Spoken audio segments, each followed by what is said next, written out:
Oh, hopefully this works. I had to delete the other stream. It didn't let me do it the right way. So I deleted the other stream to kick people out of there.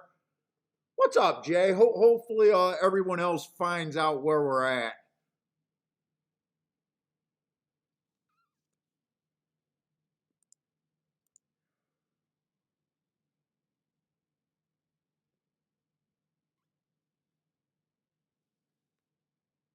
And in fact, right now I'm seeing what it means by the drop rate. It says that it's more likely to be my internet connection. So maybe I'm getting weather or something that I don't realize that I'm getting.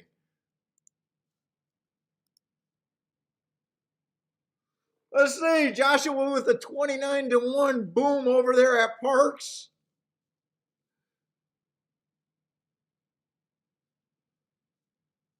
Boulder's back, Joshua. Okay, you guys are finding it. Yeah, I had to end that stream, so hopefully it works out. It might just be my internet connection. It was really gray and cloudy today. Maybe I don't know. Maybe it's snowing or something, and we don't got a great connection.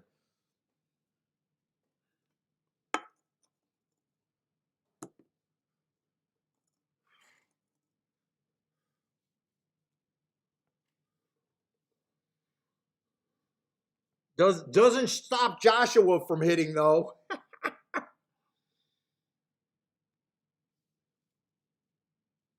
Let's see, running styles over there at Tampa. This is last year, might be different, but I'm pretty sure I'm looking for speed and stalkers over there. I got to get going.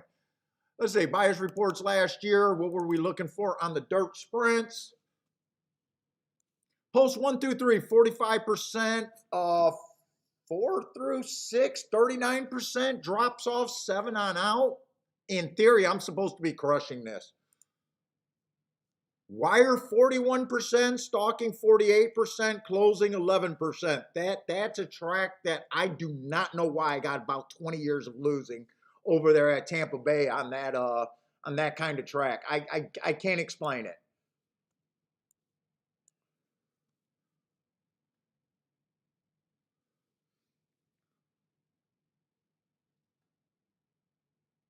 Let's see, we got $40,000 claimers. Let's see, the one. I don't know, only ran 2 races. Neither of them looked that great. Made a close last race. Lightly raced, has every reason to improve. One race was at a higher level, one race was at a lower level. I don't really, I can't get to him, put it that way.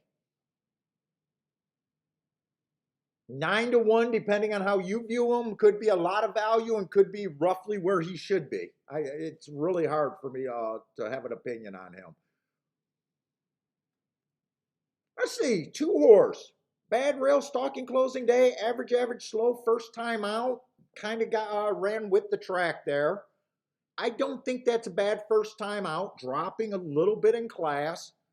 2 does make sense off of that first race. Last race was a route race. Speed favoring track, stalked, ran against the bias there. 2 makes sense. For me, 2-1 doesn't sound like any additional value. For me to think a horse is value at 2-1, I got to have no question marks. I got to believe that he's a coin flip. I say 3 is a first-time starter. I hate first-time starters. If you guys seen my tweet for the weekend, I hate first-time starters still.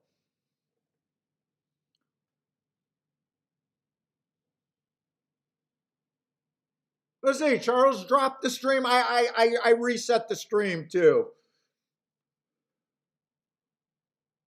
Let's see. So 3 I can't get to just because he's a first-time starter. You guys know that I just ignore first-time starters. Same story with the 6.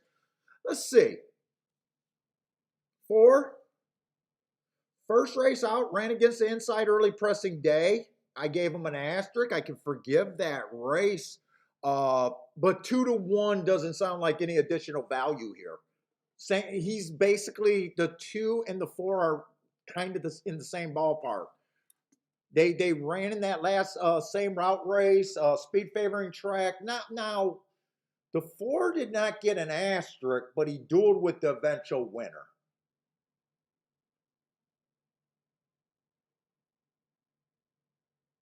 And then 5, there's a little bit there. Bad rail, early pressing day, had the 3-hole on a day that I thought the rail was bad. But he's 5-2. I can't get outside of any of the horses that they're betting. To me, it seems like this race is just the 2, the 4, the 5. I'm not picking between 3 chalks.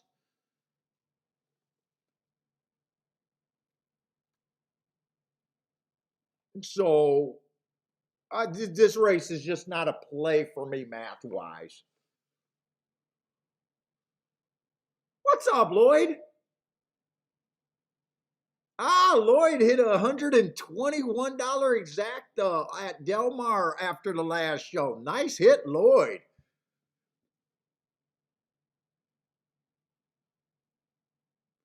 Anthony Littlewood, what's up, man?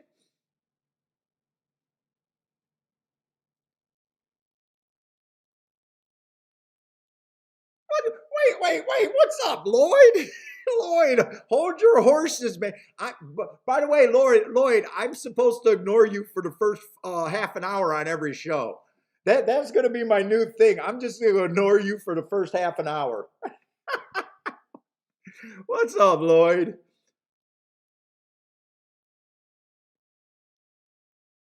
Now he's taking the message down. Lloyd got caught with that. Lloyd got caught on the delay.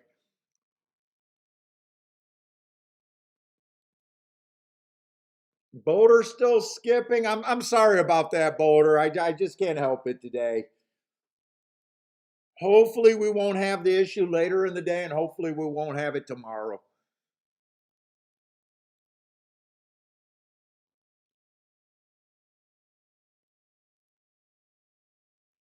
Well, Joshua knows what I did in the last race of the tournament at Churchill Downs. And Joshua said he had that horse. Oh my God. Dude, I was a little disappointed. I had balls. I made a big boy bet. Actually, my biggest win bet in my life. I caught an outside bias there. I got beat by a first-time starter. The horse that I bet on was second best. I said the 1, 2, 3 can't win. I said this was my spot. I made a big boy bet, and that big boy bet was actually too big. I didn't have to make the big boy bet.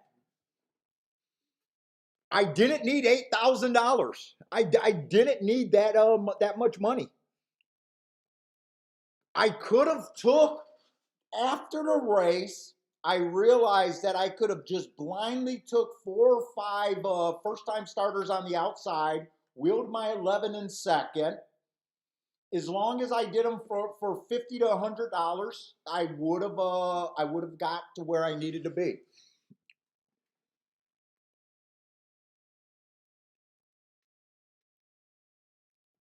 And by the way, I did not have a hissy fit after losing that race. My wife was a little worried about me because it was the biggest bet I ever made, Churchill's last race on Saturday. And I was actually surprised that I tweeted out right away. I did the best that I could. You know, I got beat by a first-time starter. I took the stand. I put the proper bet down. Maybe I should have tried to backdoor some exactas. I didn't need the full amount on him to win.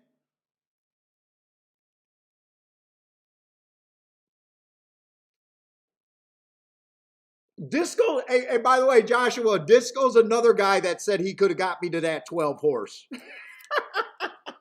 But I told Disco I could have just did it on a backdoor exacta. And I wish I would have thought about it. I really wish I would have thought about it.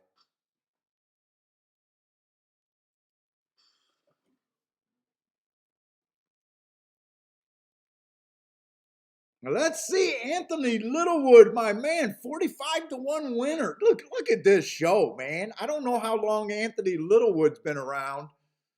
Hit the super at Golden Gate, 6-horse race. Hit a $1,300 Looks like 13 to 1. I don't know if the one is for a dollar or for the 10 cents because it's a superfecta.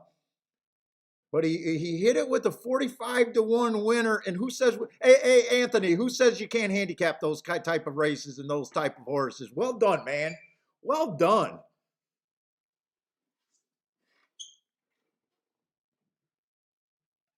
Congratulations at Golden Gate. Let's see, the 4 got the lead. That was one of the horses. 4, 5, and 2 were the only horses I could get to here. Gregory, what's up, Gregory?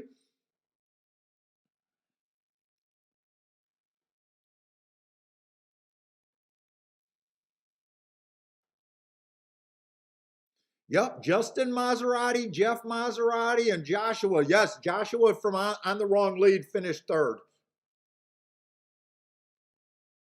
That was Friday's tournament. That one, if I would have just put 150 or the whole $300 on that 5 in the first race, I would have been there. Lloyd hit a 60 to 1, 62 to 1 Monday after Thanksgiving also. You guys are fire. And this is all it was the horses that looked like they could be there. 4, 2, 5.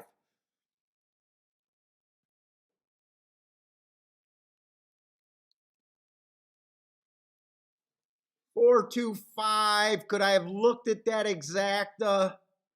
Not for me. $8, 8 to 1 payout.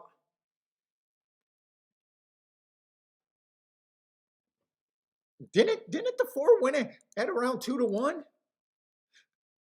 4 won at 5 to 2. I would have rather just picked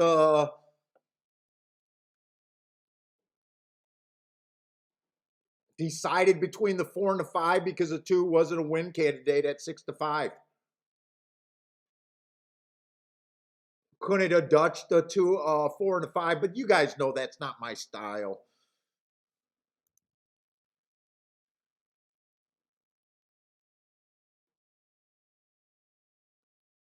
Okay, so after the first race, I was doing good. I went to the other thing. I passed on a $19 exacta that I should have hit. The third race at Gulfstream, the one horse was 1 to 2, but I love the 4 horse at 22 to 1.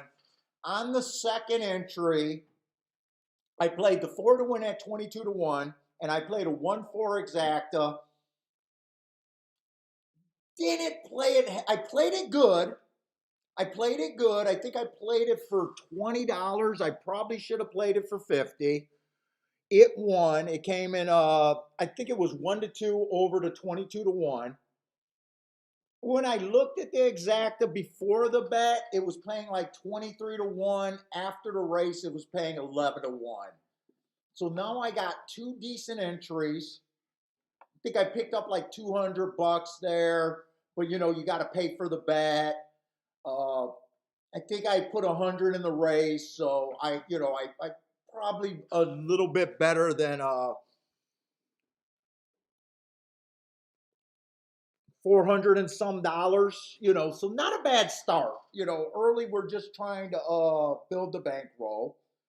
The next race was another favorite, but I love the third place horse. I think it was like 30 to 1 or 40 to 1.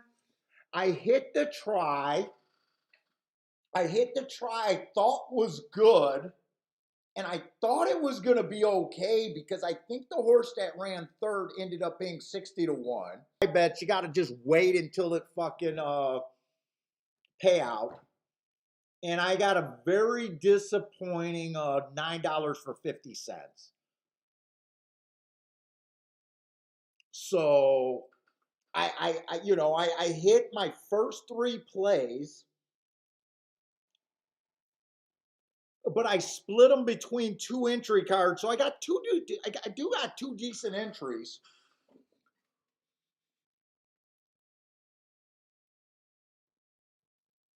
And then they started chalking out. But I'll tell you one of the problems that I had. Gulfstream, I was super zoned in and I felt great, but I had every other track done. I was trying to keep track of Fairgrounds, Tampa Bay, Aqueduct, Woodbine, and Churchill. And I kind of got overwhelmed with too many tracks. I just got super overwhelmed. I put in a couple bets. They didn't work out. I had a missed punch ticket, but it wasn't the biggest mixed punch ticket because I would have only won like 300 bucks. It would have been good. But the big thing I learned that it was just too many tracks. I didn't need that many tracks when I had my primary track running how I expected. The Tapeta was backing up. The inside was pretty good on the dirt, actually very good on the dirt. Uh, so I kind of went in a section. I wasn't a crybaby or preacher mode or anything like that. It was just, I was kind of just overwhelmed trying to do too much handicapping with too short a time and not realizing what any track was doing. And by the time I kind of sorted that out, because you guys know I don't have a game plan, and that's kind of hurt me. So this week, I'm going to do less tracks and I'm going to live and die with whatever track I choose to go with. So a couple hours go by of we're just kind of keeping that second entry roughly at about the same spot. I lose a couple races, I hit a race, but I'm not, that ticket is still around. It started at 300 bucks and I think at the highest it was 600 bucks and mostly it was, going between 4 and 600 bucks. It was just kind of, doing that. You hit a race, you lose a race kind of deal. And I'm looking ahead at Gulfstream. So Kiki says, let's just do Gulfstream. You can win the tournament at Gulfstream. And she was absolutely fucking right. But I started getting worried because I realized that I started glancing at Hawthorne. The tournament was going to end with Hawthorne, Del Mar, which I have nothing at Del Mar. So I know I'm kind of fucked. I got to put up a big score before. I didn't think there was anything at Hawthorne. And I knew I could not possibly play the other two tracks. It wasn't even an option. Hey, what's up, C-Money? So I started panicking. If you guys were following the results at Gulfstream, they got to be extremely chalky for the middle of the card and everything. And I was passing on a lot of winners, a couple $16 exactas and doubles, stuff in that range. I should have just said, hey, I need to get to another 1,000 or 5 me's and just played them. Instead, I did nothing. So all of a sudden, we're getting into the 7th race. And I'm sitting there going, we're running out of races. We're literally running out of races. I know there's nothing for me late. And she kept saying, well, you got, Churchill's going to go a little bit later than Gulfstream. I think Aqueduct was going a little bit later. And I just was overwhelmed because I couldn't keep track of those races. Just too much was going on. So you get to the 8th race, the second to last race at Gulfstream. It was a 7-horse race. The 6 and the 7 both looked like the best horses. 6 was a big favorite. I said the 6 will keep the 7 from getting the inside of the track. I said there's nothing but the 1 and the 2 on the inside. The 1 was 4-1. The 2 was 9-1. And the 6 was, I don't know if he was 3-5, but let's just say he was even money. I couldn't play the 6-1 combination. I couldn't do a 3-horse box. I really wanted to do a 3-horse box there. I couldn't do it. So I bet the 2-1 exacta big box. I bet the 6-2 exacta. I do not know why I didn't turn that around. And I decided to save money and not do the win bet on the 1 and the 2. It comes in 2-6. 2 wins at 9-1. I got no win ticket.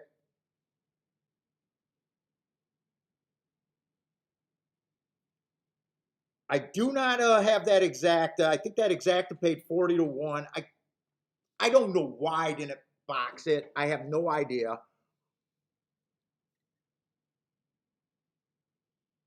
Am I really, dude? I have no idea. I can't do nothing about the breaking up. I hope it gets better.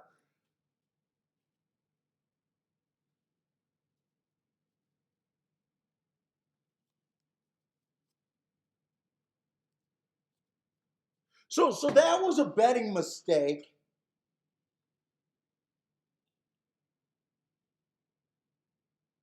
And at the same time, I sat out of a 9-1 winner over there at Churchill.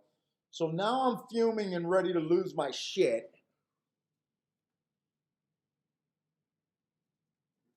So the last race at Gulfstream, there was 2 horses. I said they were both 2-1. I said we're going to bet whichever one is the highest one at post. One goes off, or the 3 goes off at 2-1. The 7 goes off at even money. Of course, it comes in 7-3. We hang around. We watch Hawthorne for a little bit, and I just decide to cash out with a bit of a profit. I didn't push, and that's the first day of the tournament. And Hawthorne just cheated, chalked out. I don't think there was a single horse that day over a 2-1. What's up, Carlos? Let's look at the second race, and I'll tell you guys what happened on day 2. So day 1 wasn't bad. We actually ended up with a profit, but not a profit where I could have won the tournament.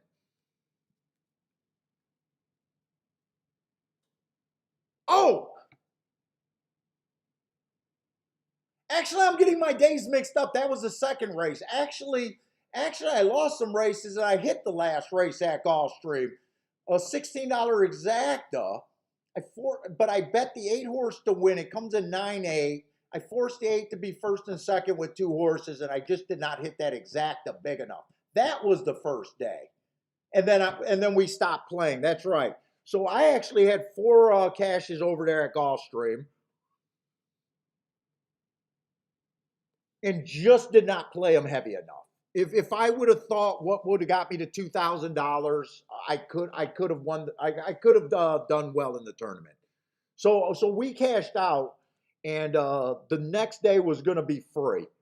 The $1,000 buy-in, 2 entries. What's up, Attila?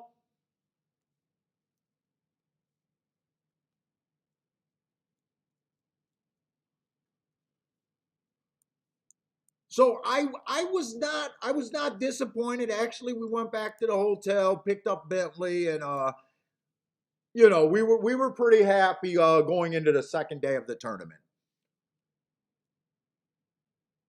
Oh, we got a turf route race. We got to look at this. We got to look over here at Tampa. Second race. This might be one of the things that I might have feel like pushing here.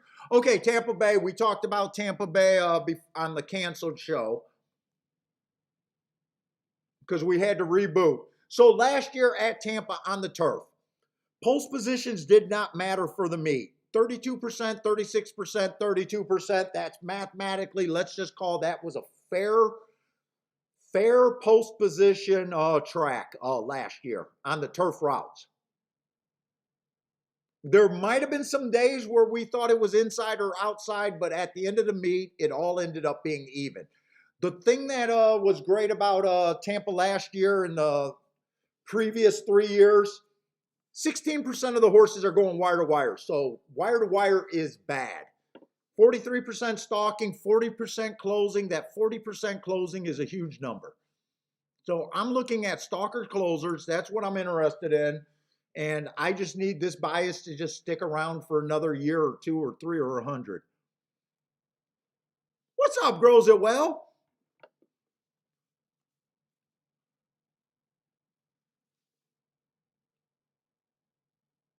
Well, let's take a quick look. So we got a 32,000 on the turf route race here. And we got a profile that I pretty much believe in. And last week, I think they had a horse go wire to wire every day, but they had 3 or 4 turf races every day for the 3 days that they ran. And most of the winners came from off the pace.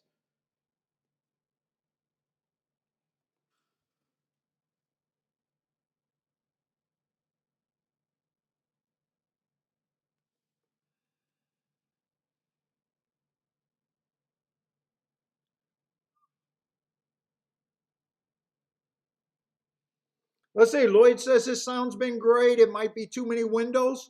Too many windows are just for today. Set it at a slower, lower resolution. If you guys are watching at 720, some of the guys said that they turned it down to 360 and the sound's been better. So if you turn down the sound, hopefully that will help. Or not the sound, the quality of the video. You guys don't have to see me. I'm an ugly guy.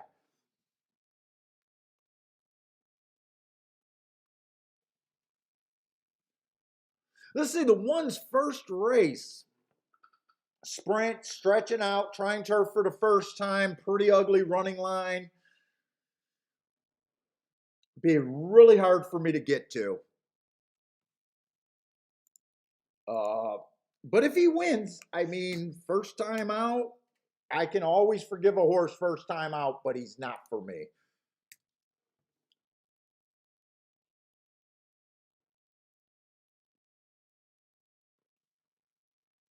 Let's see, the one, or I'm sorry, the two does not look bad.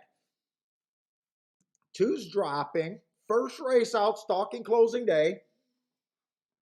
Just an even race around the track. Got no problem with that. Comes back, runs on a bad rail stalking closing day. Had the 3-hole. Looked like he was pretty much in the mix. Average, slow. That race looks like a little sign of life. But it was also at a 6 furlong sprint, so maybe he's a speed horse here. And last race, he was on the lead on a speed day. Probably dueled with the eventual horse that went wire to wire. Sign of life. I wouldn't take 5-2 just because I don't think speed's great here on the turf, and he's stretching out.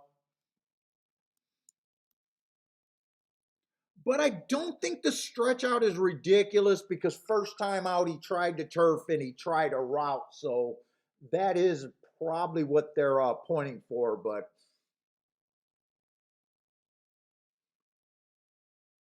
I just don't think there's any extra value of getting overpaid on him is my biggest problem, especially if the track's backing up.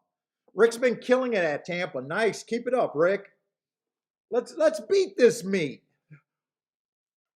Oh, that sounds bad on the internet. You should not be saying in a chat room, let's beat this meet. that has a lot of different meanings depending on what chat room you're at. Let's see, the 3-horse stretching out was on the lead. There's a good chance that he might be on the lead here. Average, slow. Nice, useful first time out. But if he's going to the lead, it may be a problem.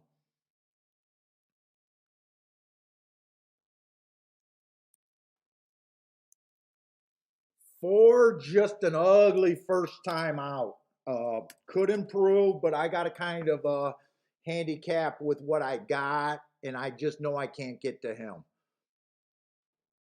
Let's see. I said I was interested in Tapeta route horses coming from Gulfstream to the Tampa.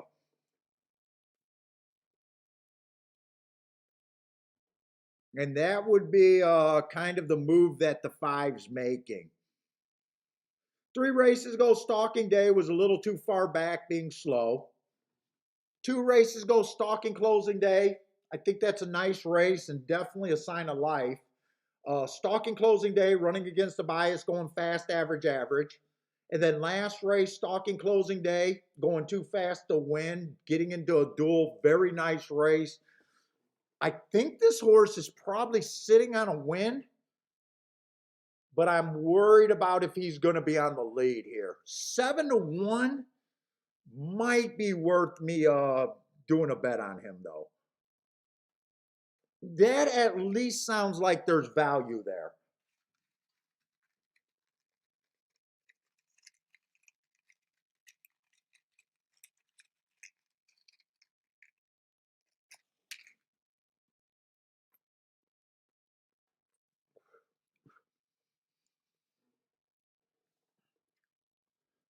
Let's say 6 ran on a bad rail last race.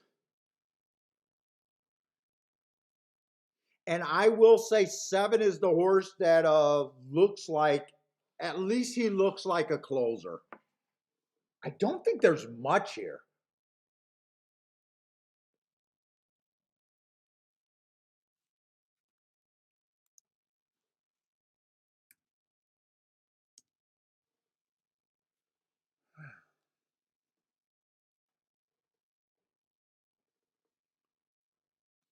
Let's see, 7 probably fits the track the best.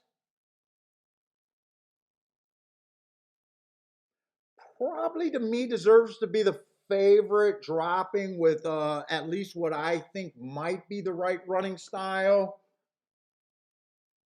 He's definitely overbet in my opinion. But I'm going to give him about a 28% chance. I think 5-2 is probably the price that I would be interested if he was over 5-2 in a win bet. But I don't think we're going to get that here.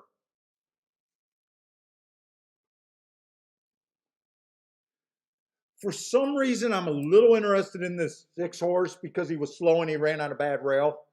I'm reaching very far. I'm going to give him a 10% chance. I'm a little interested in him, but I will admit that I am reaching. And that's probably leaves the other 3 horses at roughly a grab bag of things, depending on which trip they get. That's probably where I kind of see the race.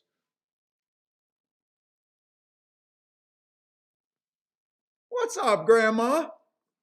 Happy holidays to you too. And by the way, I hope everyone enjoyed their Thanksgiving and had a great weekend. And hopefully everyone's seen their family and or at least the people they love. Maybe it's not your family, but at least people you love.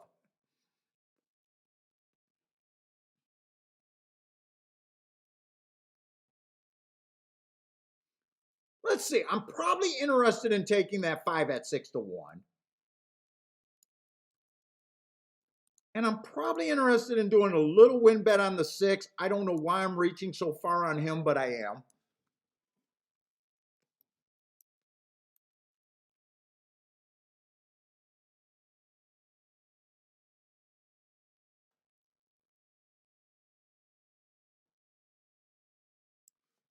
Can I do something with the 7 or not? 7-5 is paying 14-1. Let's see. If I did something with the 6, 7, it'd have to only be the 6. But I think the better bet would be 6 with everyone I like. 6 makes everything better. I think that would be the exacta that I would go with. I'd bet it to where if I have the win tickets, I definitely want to profit.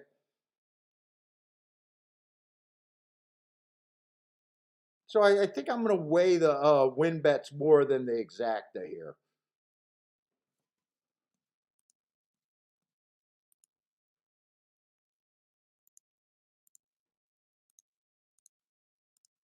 And I do want more on the 5 than the 6.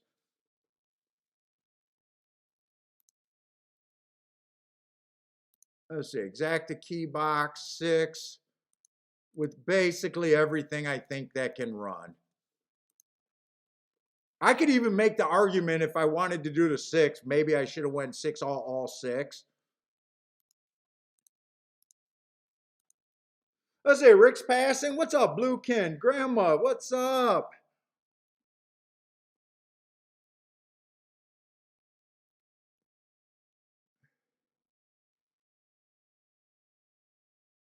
JW, the next tournament is the exact same tournament. It's in Indiana.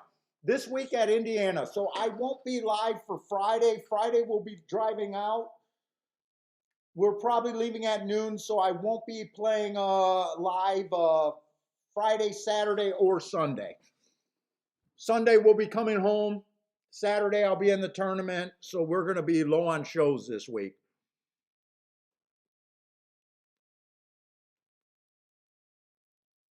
And that'll be my last chance for the NHC. I'm only chasing it 3 times.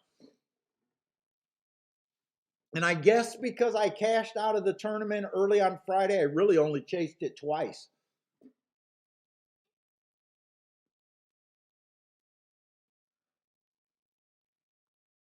Yeah, hopefully. I really want to qualify. And Parsons going to be with me on Saturday. Maybe we'll try to set up the phone and stream a little bit. I don't know. I wanted to do some updates, but I kind of got overwhelmed with so much shit going on. I don't know if it'll be good or not. Gregory Ross, what's up, man? I haven't seen you for a while. Happy holidays to you too, man.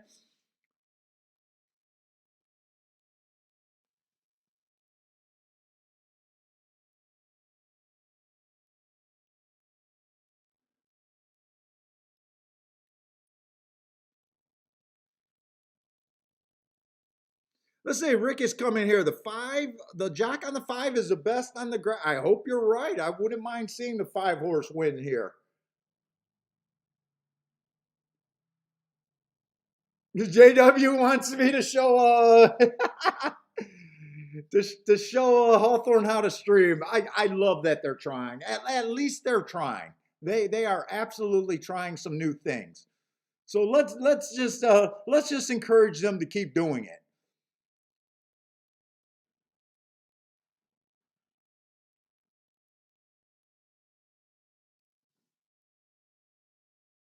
Hawthorne, I think you should go to those same players and do that every time you guys run, not just on tournament, by the way.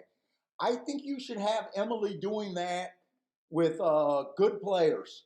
I love that. If you guys can put her in a room, maybe where you guys can control the sound and have some players that she can kind of schedule and they can come in and talk about their bet and philosophy between races. I think that's a great show, Hawthorne. I want you guys to do it. You guys got a lot of high level players over there in Chicago. Well, Chicago players, if you guys don't know, they do very well in tournaments all over the place. Chicago is a tough city of handicappers. And I think people would tune in to see her doing that with the players. I know I would. I know I absolutely would. Even if it's not live, I would watch it later.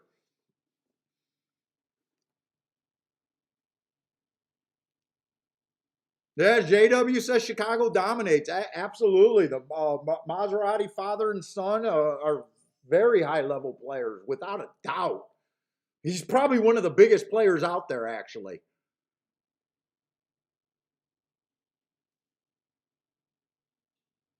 Oh, I was hoping. I did not expect this 7 to go to the lead. That changed the entire makeup of this race.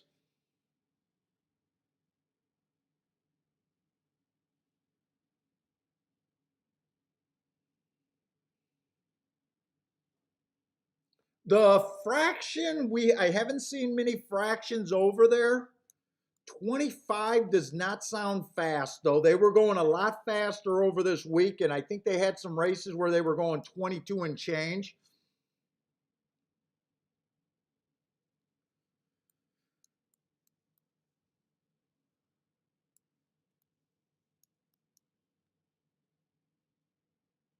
Come on, 6. Is 6 trying to run a little bit? Come on, 6. Get second, or keep running, 6. Keep running. Keep running, my boy. Keep running. Keep running. He's flattening out. Not a bad bet. Not a bad bet. They did come off the pace. Six definitely outran his odds.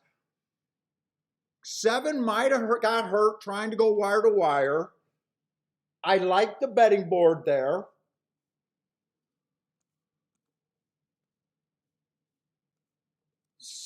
Two ended up being a little bit, very little overlay on the two. I know I wouldn't have wanted 2-7 exacta. I don't mind my bet one bit at all there.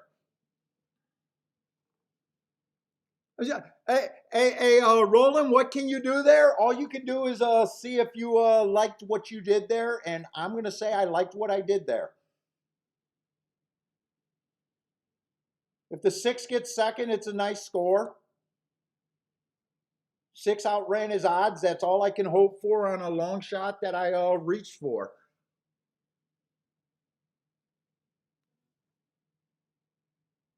Oh, I wish the 7 would have just... Yeah, I don't think the 7 did anything wrong. He found himself on the lead. He went for it, and 2 and 3 both decided to raid. I thought with them being sprinters stretching out, they could be on the lead. That didn't happen. The pace ended up being on the slower side.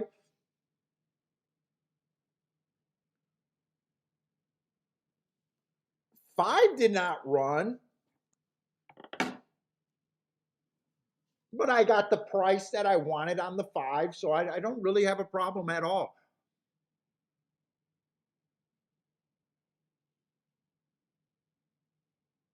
Let's see, Rick is pointing out that a lot of horses are coming from where? The trend continues. Most winners coming from Delaware on the grass. So he's saying that Delaware shippers are running well.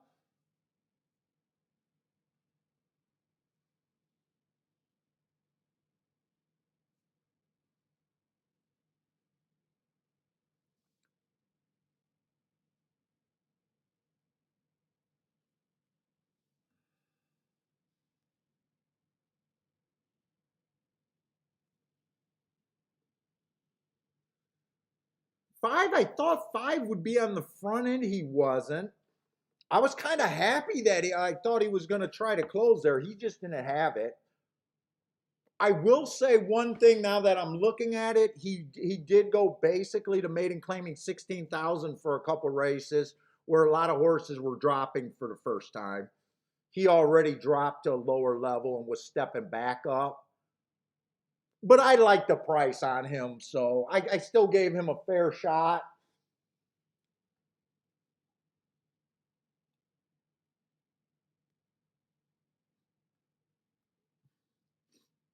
So I don't have a problem. All right, let's just go to the first race on Saturday at Gulfstream. So I told you guys, so we cashed out, and Saturday was a free roll for us in the tournament on Saturday.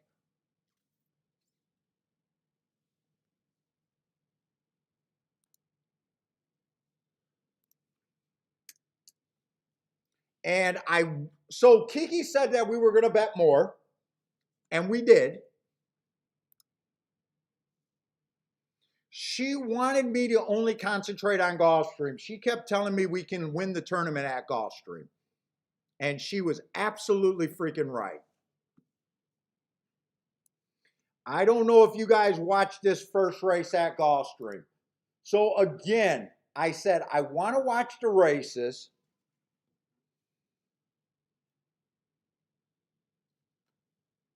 I don't want to get involved early.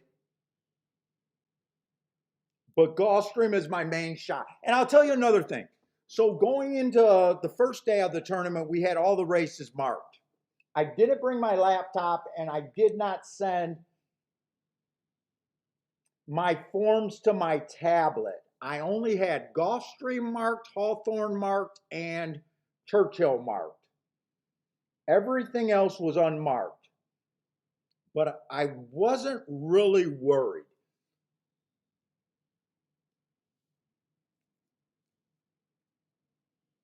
First race at Gulfstream. I love 3 horses in the race. I Love the 5, I love the 3, and I like the 10. And I'm writing down the exactas. And we're going to put $200 into this race. Of the $500 on the first entry. And I go, fuck, it's the first fucking race. I'm excited and I'm pissed because I know what I should be doing here. I should go all in. So the first two bets I write down. I'm betting the 3 at 14 to 1 and the 5 at 19 to 1. That's my first bet that I write down. Then I write 5 and 3 in that key box, 5 and 3 with the 10, 5, 3, 8, and 9.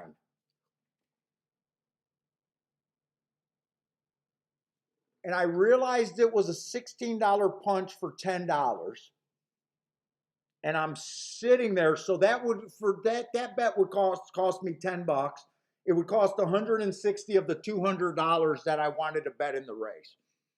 And I still wanted to bet both of them to win, and that would only leave me $20 on both of them to win.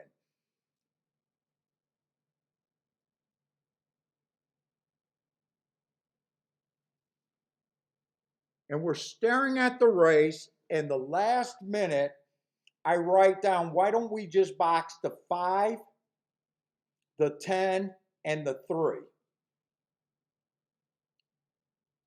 I could do that for $20. It'll cost me 120, and I'll be able to do 30 on the 2 horses to win. And we're getting about 2-3 minutes to post, and we got to walk up to the ticket thing. And I started saying, well, what if the 8 and the 9? The 8's at 6 to 1 and the 9's at 4 to 1. I was like, fuck. Maybe I shouldn't do the 3 horse box. And I go back to thinking to key the 5 and the 3 back. And at the last minute, I said, that's not good enough. I like the 3 better than the 5. I did a bigger win bet on the 3. I did the 5 for half as much. And I only play the 3 first and second with the 5, the 10, the 8, and the 9. I want to say I actually had the 7 too because it was a $16 punch. I did use the 7 too. I used the 7 also at 6 to 1. That's right. 3 has the lead deep in the stretch. I think I'm going to win this race. I go back to the bathroom. 3 dies in the last couple steps, run 4th. 10 and 5 passing them for a blur. They put the disqualification up. They put the 5. All I got is a 5 win ticket. If I would have did the $10 key box, I would have picked up $2,300. If I would have did only the $20 3 horse box, we would have been close to $5,000. It was just a betting decision. I still made a nice big hit that put me in 3rd and 4th through the whole damn tournament.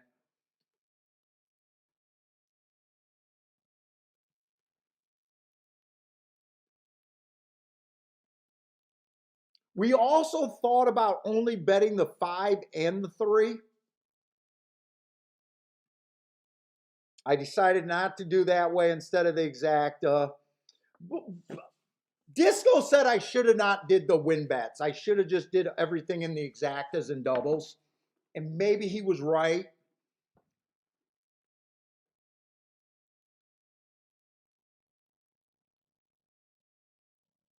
But that was my big race there. If that came in later to the day, I probably get a seat because only $4,000 was good for 3rd and 4th, I think it was.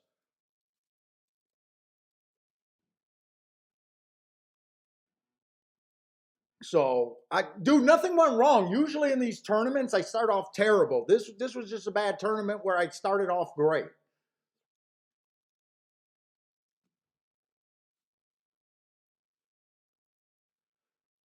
Let's see. Gulfstream kind of went chalky. I had to try to beat some doubles. We went to the second card, and I lost.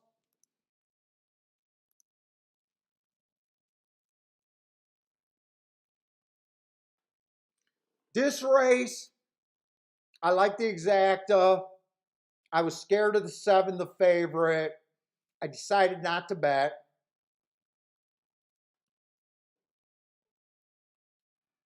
This race, I sat out. I had the winner. Basically, I could have hit the pick 5, but I don't play pick 5s. I think Cindy hit that pick 5, actually. Pick 5 paid 12 grand. This horse right here, this 3 horse. Oh, I did play this race. I singled the 5, but I couldn't play the 5-3. I played 5 with the 4, 5, and 7. When 3 opened up in this race, he was 1-5. We got distracted. And in my experience, when a horse opens up at 3-5, they almost never go up to 3-1. I was shocked when he was crossing the line at 3-1. That was actually a miss because I loved the 3 there. I just couldn't play them in the doubles. That double came back and paid like $8. But I didn't continue. All I liked was the 2 and the 1 here. I had the 2 to win, and I had the 2 in doubles. But when I looked at this race, it was really bad. I like New York Finest Earth again, and I like the 1 horse. So I missed the double there. 6 was dropping a ton, and 4 was dropping a ton. I just completely missed it.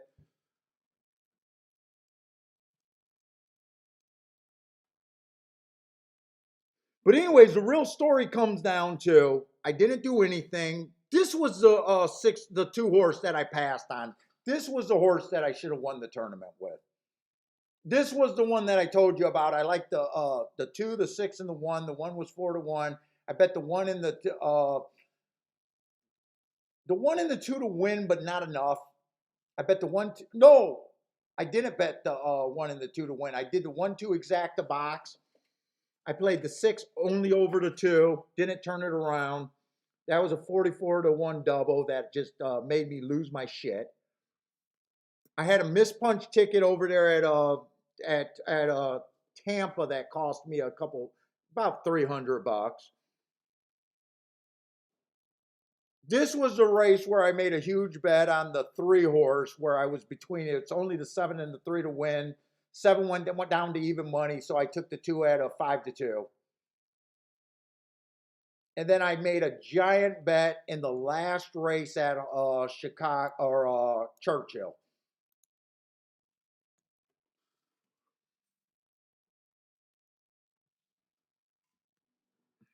But it was a good tournament for me, but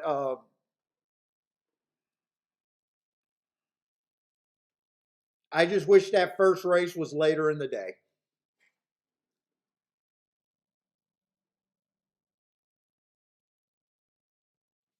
Oh, and we did talk about in that first race taking one in the entry and putting $250 on the 1 horse, or I'm sorry, on the 3 horse, and 250 on the 5 horse.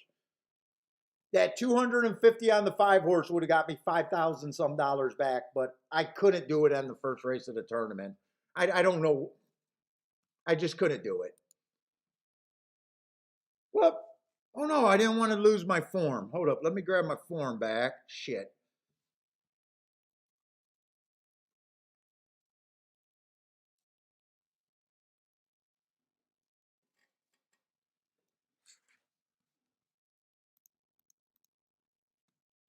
Let me just download this, and I'll stop talking about the tournament.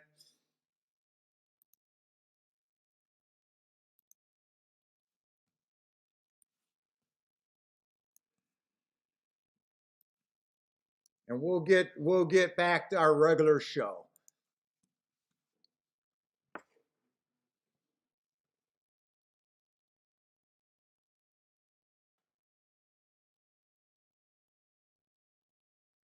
What, Roland? You're talking about I couldn't do that. I just couldn't go all in myself. I could have, but I couldn't. It was the right move, and you got to remember they disqualified the 10 horse, put them second for me to even get that win ticket. Now this week's tournament, I'm excited about it, but I don't know if you guys got the form for Saturday. 6 out of 10 races at Saturday at Gulfstream are going to be on the turf. And that's a brand new turf. So already I'm like mentally, I got to prepare myself that I'm going to have to spot something in the next 2 days on the turf races at Gulfstream to feel comfortable over there at Gulfstream.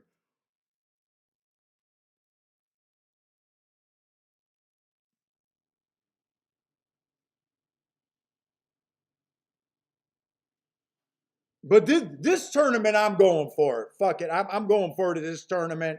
And watching that Hawthorne show and listening to the Maseratis and those guys,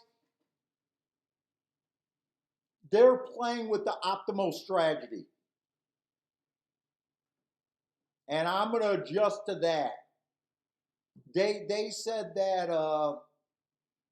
I talked about the optimal strategy was basically betting enough to win a tournament. And that was the biggest sin that I made, that I didn't bet enough to win the tournament in the race that I won.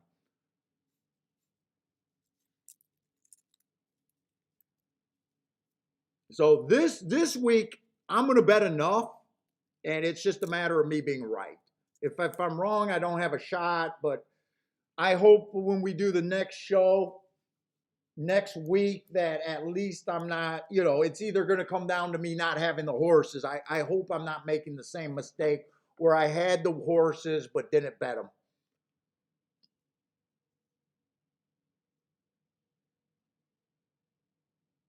And if I did not put that big bet down at Churchill, actually, we would have won because Kiki said, hey, you could either go all in here and try to win it, or we wanted to come home Sunday in the daylight, and she was even willing to say, hey, why don't we just drive home, only handicap Gulfstream, because I would have only had to mark Gulfstream and put in only bets that could have won the tournament. The problem with Gulfstream on Sunday, it just ended up being chalky, so I'm kind of glad that we didn't decide to go that route.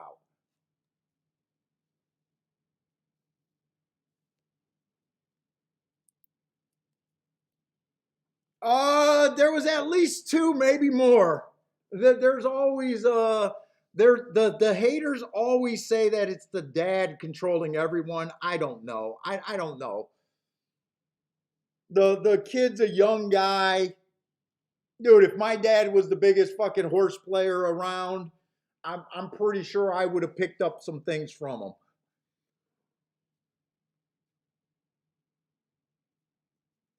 So I don't want to denigrate the son who just won the NHC and saying that it's just it might be I know a lot of people are saying that, but I don't want to be that guy. I don't know, and I want facts in my argument.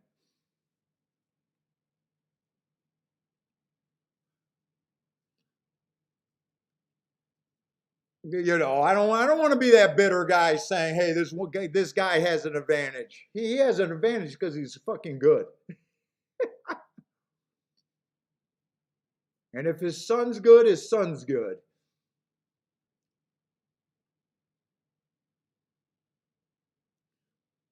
Let's say the two's coming from press style. All I can say is at Gulfstream, the press style horses coming over for the first race haven't been blazers. What's up, Disco?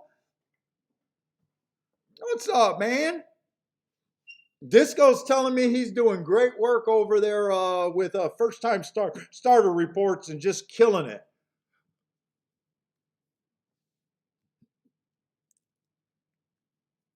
On the Horse Racing Nation's first time starter reports. I told him he needs to scrub the fucking internet and not stop selling them if they're that great. Stop selling them, Disco.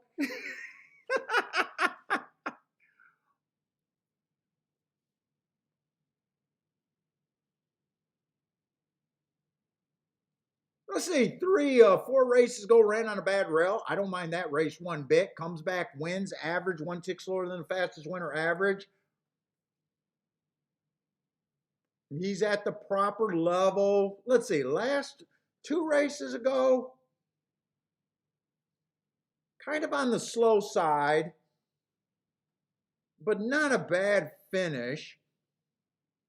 Let's see, 7 of 5. I got to poke holes in them.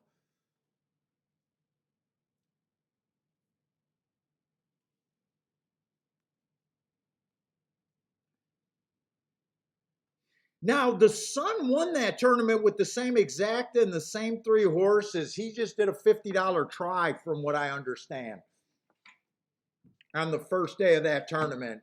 We had the exact same horses. I used the 9, the 8, and the 3, I think it was. I hit the $16 exacta. He hit the $31 50-cent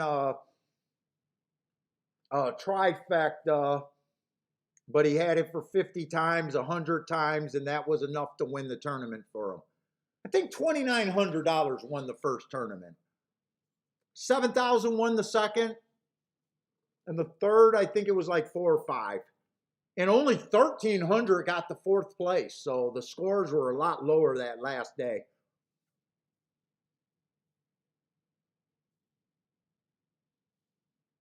But it was a nice tournament.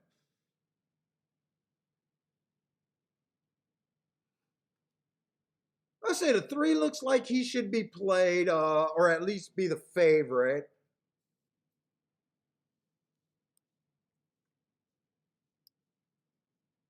Four looks like he comes off the pace. I don't have any marks on him. Biggest thing going in his favor is the class drop, I'd say. 5's at 7-2. Just doesn't feel like there's value. Him coming off the pace. I could see him winning.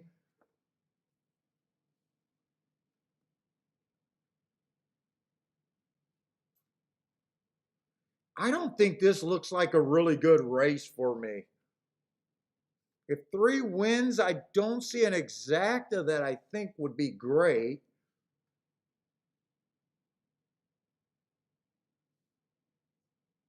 Doesn't he? Joshua's killing it on the 3-year-olds too.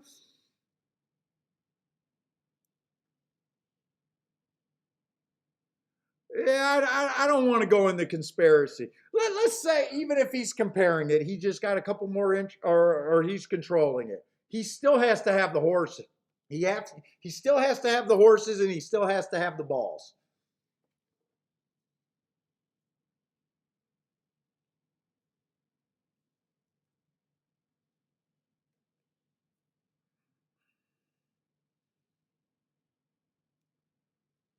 Six at 5-1 does feel a little interesting here.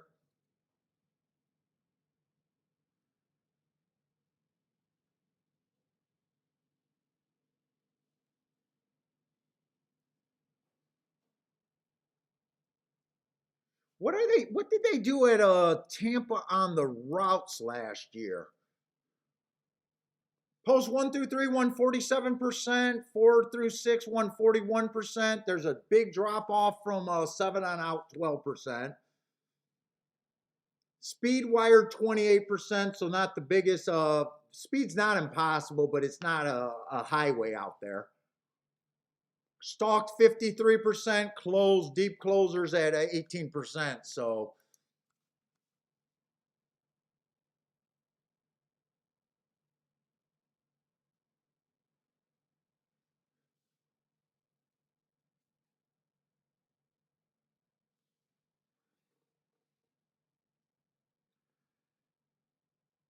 oh, Disco's doing 2-year-olds is what he's loving right now. The 2-year-old first time starters.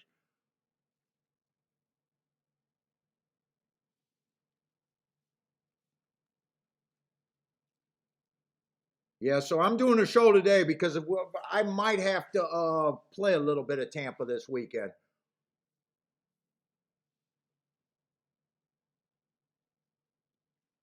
23% hit rate with the average mutual of 980 over there.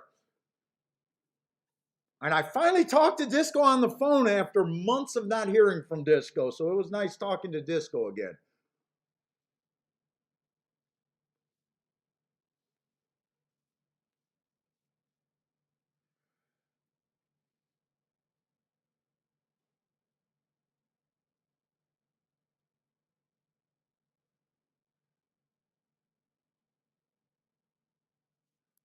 Let's see, if I did anything here, I'd probably key the six.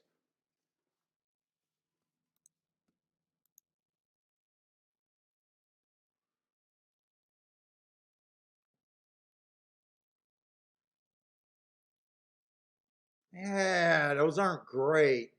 30 to 1, 16 to 1, 28 to 1, and 23 to 1.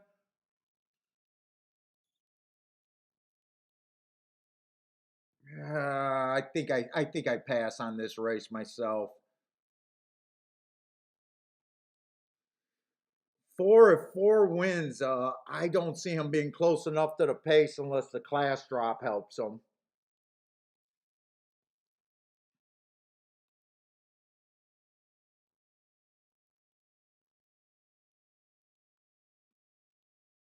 What was two at? Yeah, I'd sit out this race.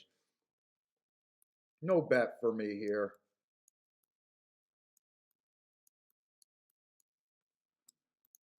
Dennis, hey Dennis? Parsons wants to know if you want to go to that tournament on Saturday. He's willing to carpool with you.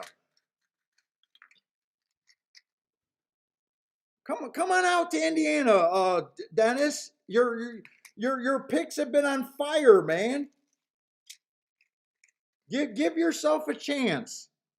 I can put you Parsons willing to drive.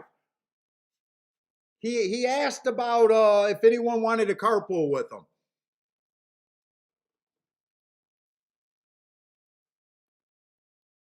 I would love to meet you and hang out with you.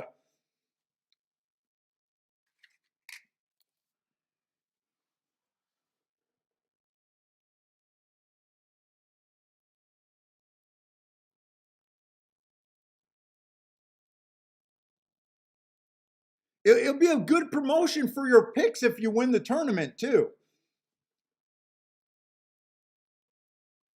It's all live money. I did not realize that you could play pick threes, pick fours, and pick fives and pick sixes during these tournaments. So the entire wagering board in every track, whatever bets they're taking, is alive for the tournament.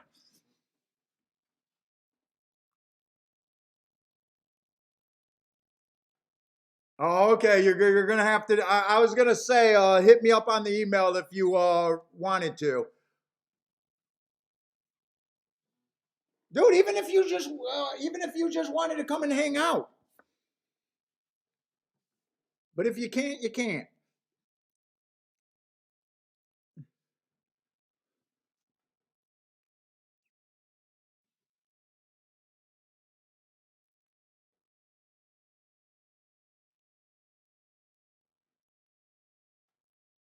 Let's see. I did not see what that result was. The six is up there, but it looks like they're trying to focus on. Yeah, they're focusing on the three. I really didn't see the six. If the six got second, I'd be shocked. Yeah, six got third.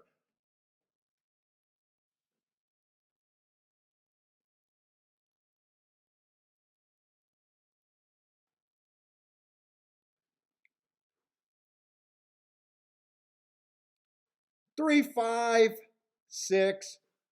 Ooh, and six. When the fuck did he go down to 9 to 5? He was 5 to 1 going to the gate.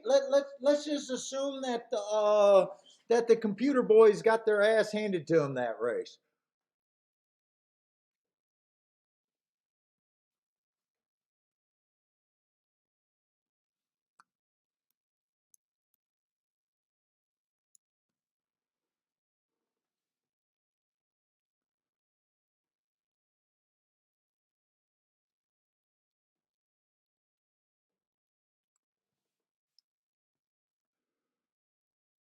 Yeah, and if anyone else is in that Churchill Downs area that's thinking about the tournament, and you want to, as long as you're not an axe murderer, because I need Parsons to show up.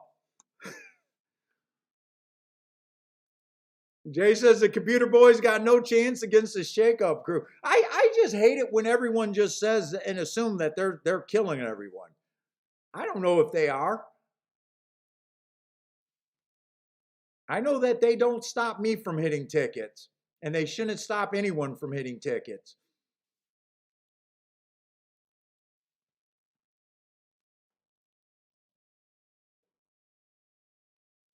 Oh, they're giving a 14% rebates on Exactus? Oh, shit. 14%, really?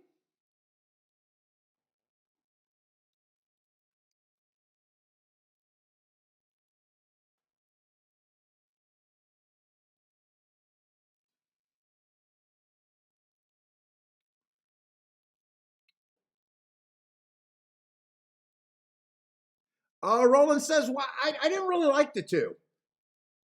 I thought the two would have came too far back if he ran, and press style hasn't been burning up the scene.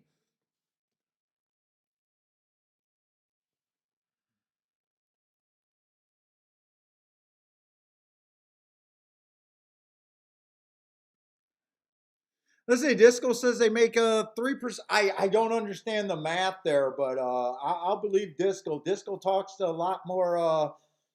He's more in the known than I am. He probably actually met some or knows some.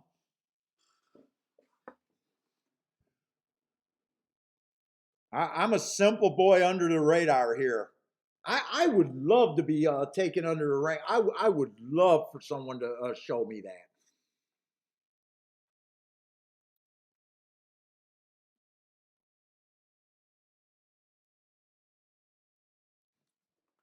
Because if someone could show me that, I would try to get investors and be one.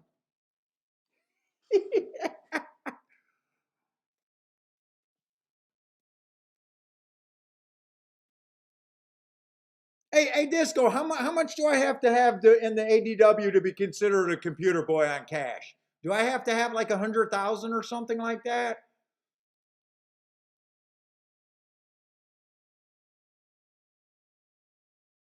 What does it take to get you locked in to even be a computer guy? I imagine you got to prove something to get set up with the access that they have.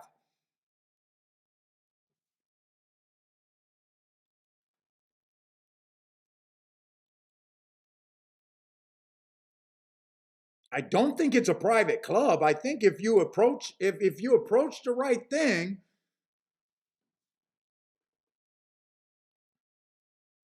it's not the amount of the account, it's the handle. Hey, Disco, do you know how to be qualified as that? Do you just call up the track? I don't even I honestly don't even know what the procedure would be. It's not through a regular ADW though, right?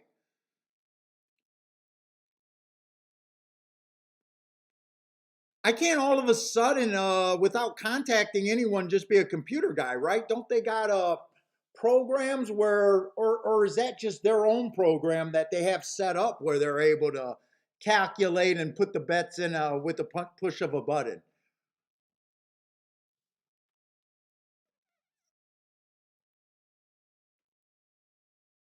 Because everyone that complains about the rebate, guys, anybody can be a rebate guy. All you got to do is push the handle.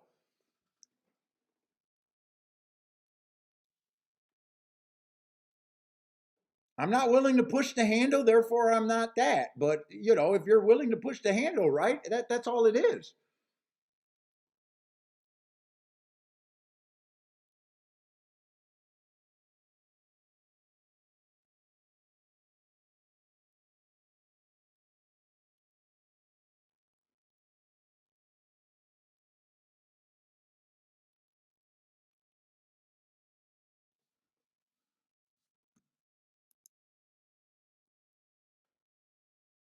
What the hell does what the hell does Gregory Ross got going here?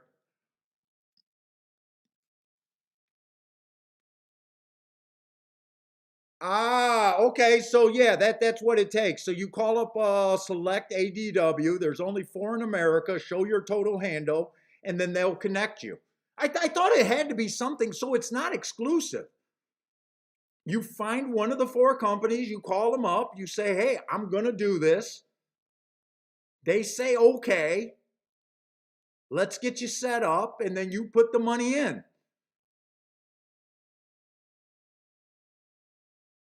It's not exclusive. Like if you want to be that guy, you can be that guy, right?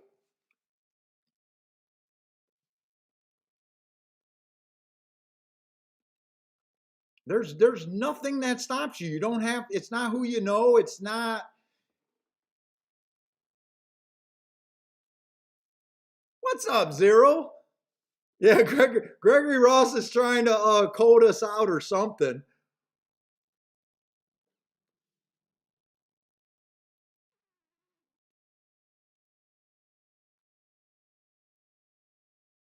Yeah, the ADW's got to approve you. Well, that shouldn't be hard for the Twitter guys. They're all $1 million players on Twitter.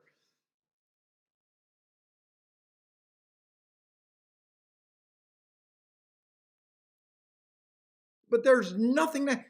So Disco, I can technically be a computer guy even though I do it in my head.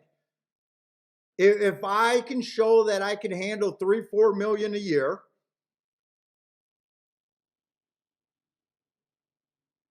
there's nothing. So don't complain about them when you can be them. Don't say I'm great. Don't say I'm great, but I hate these guys when you can be those guys. Oh, I can outplay them. They just get rebates. Well, do your handle more and be that guy. Unless I'm missing something, I don't think I'm missing anything. I'm going to put 10 million through the window. Oh, welcome, Paul. We'll give you a seat.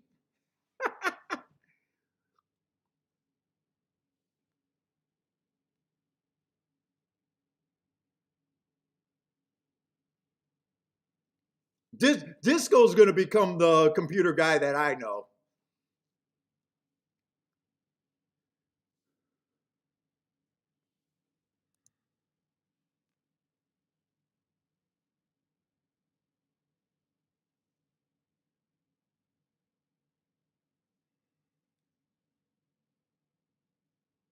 Yeah, that's what they're programmed. So it sounds like they're hooked up. They all got their individual programs that are super sharp.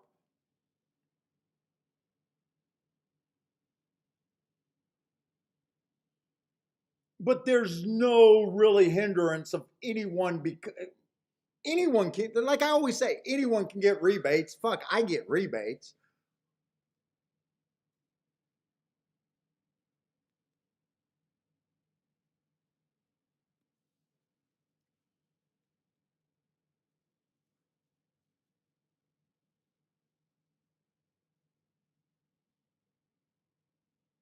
Yeah, well that's how they play the game. They play the game different from they're not about picking winners. They play it where they're betting a lot of money to get a small percent home.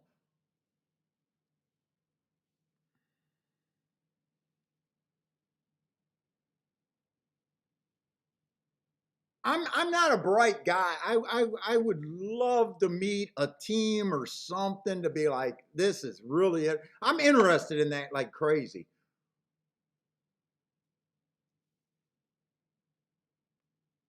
Yeah, their betting models is what kills it.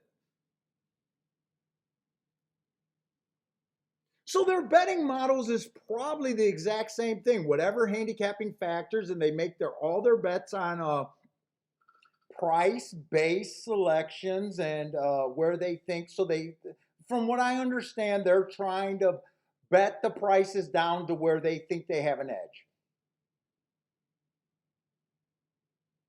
And they might be getting, like Disco says, 3% out of a race. But if you're doing, fuck, Casinos are built with like a 2% edge. People laugh on small edges. Your best your best sports bettors say that they operate between a 1 to 3% edge.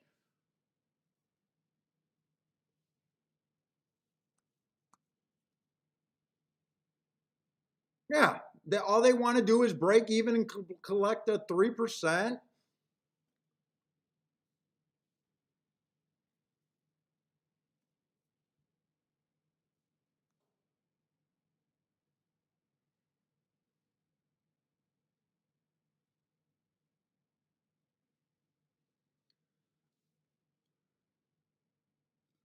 Oh, all right, we got another turf route race.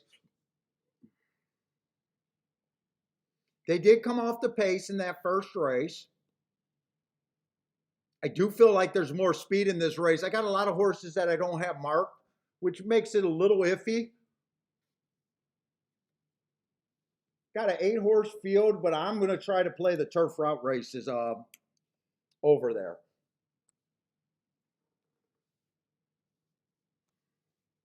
I'm going to be anti-speed, just playing off what I thought was good last year and what I think of so far, what I've seen so far this year.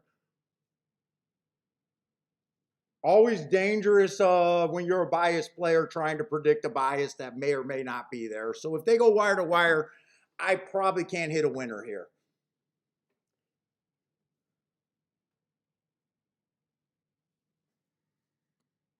Let's say the one, I don't have marks on him, but he is the type of horse that I am looking for.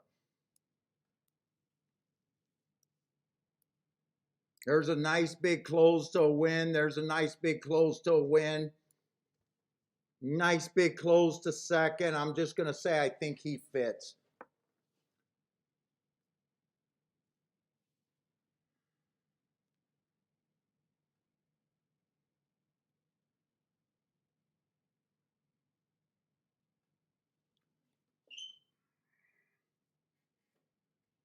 And I'm good and high off that cigar.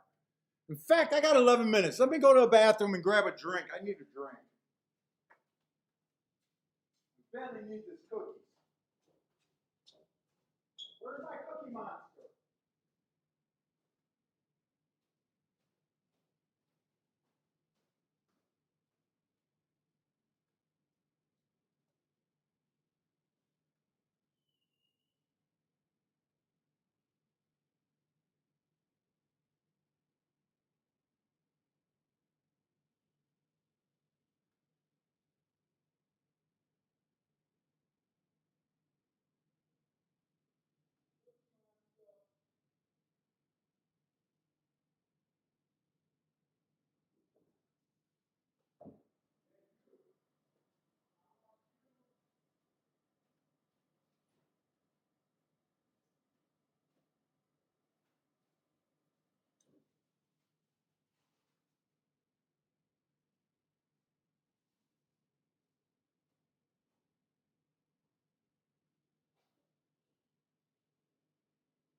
Oh my God, that cigar gave me the biggest head rush and the wobblies.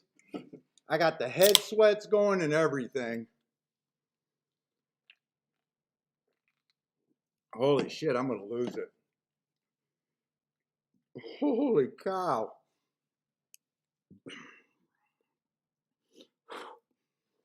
Whew.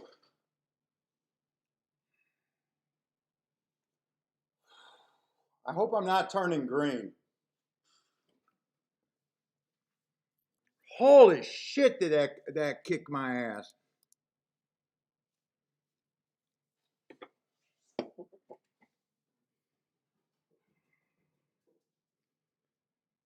Woo.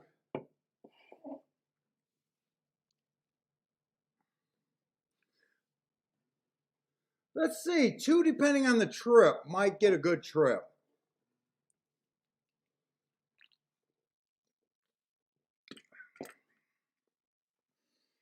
I'd be worried. I think this pace could be faster.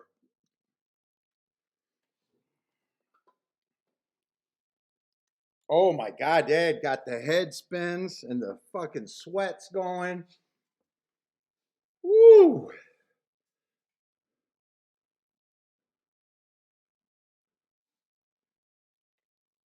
I think three got a really nice running style for this race. I like that he ran on a bad rail last race. Oh my God. You guys, if any of you cigar smokers probably know what I'm talking about.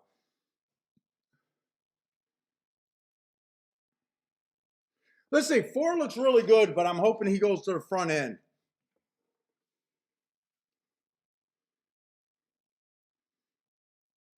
Three races go on the stalking closing day, went too fast to win. I do like that race though. Comes back, gets a bad rail, stalking closing day. I like that race. Damn, depending on what trip he get, fuck, at 11 to 1.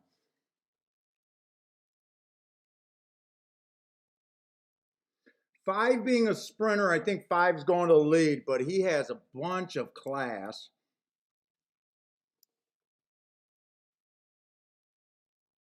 That's the favorite right now. If he goes to lead, I do think he can get beat, but he's coming out some really nice races.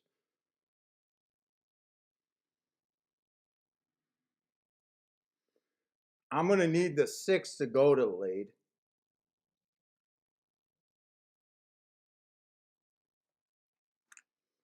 Seven fits if he rates. Well, I think this is a race that I play.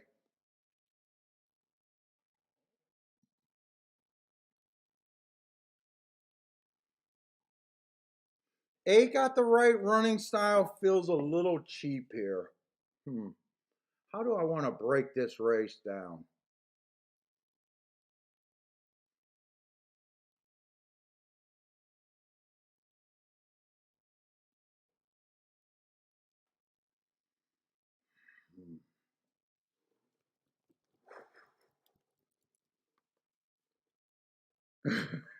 Dude, see, buddy, I feel like I'm so green right now. I feel like I'm trying to hold it together right now.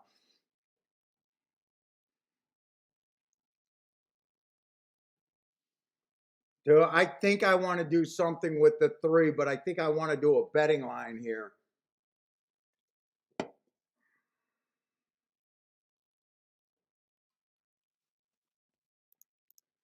Five, I don't want to be ridiculously hard on him. I think he's a little over bet here, but I still think he's the horse to beat on paper.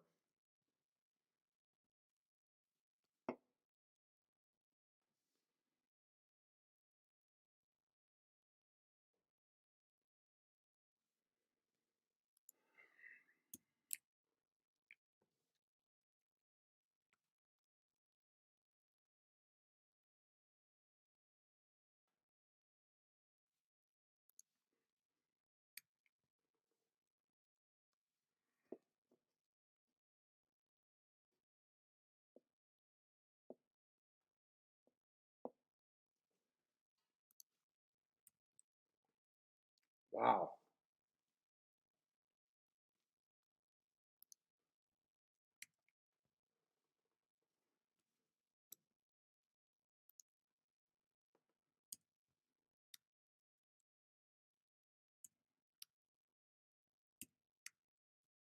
I think that's roughly where I want to be.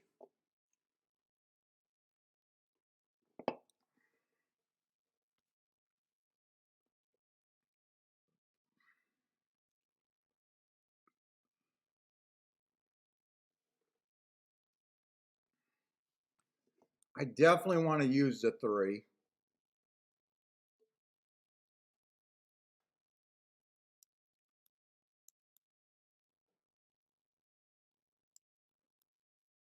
I think I want to play towards the biggest hit I think I can.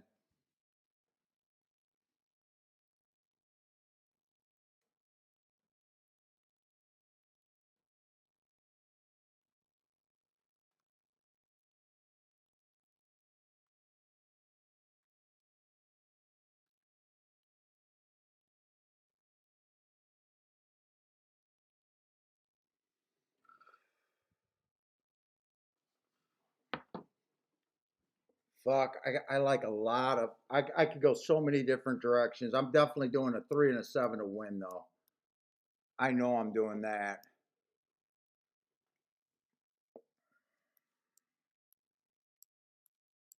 Do I want to key off both of them? Is the question. I think I got too many horses to key off of both of them. I think I got too much.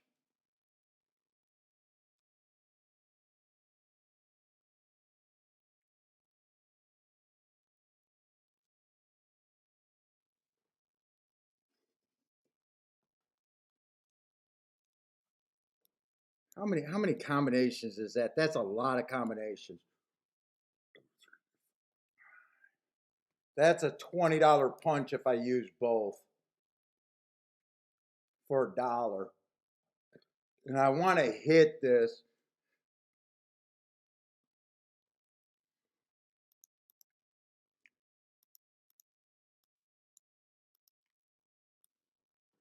I think I just key off the 3. Bet the 3. I think I'm betting the 3 and the 7 to win. I might even bet the 4 to win, but less. I might do the 3-horse Dutch and the exacta like that.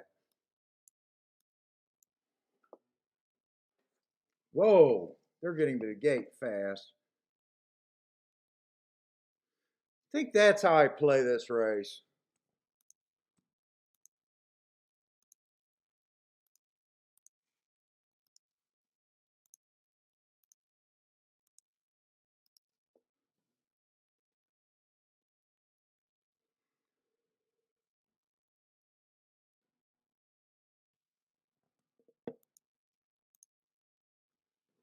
You know, in fact, I'm going to do one more bet.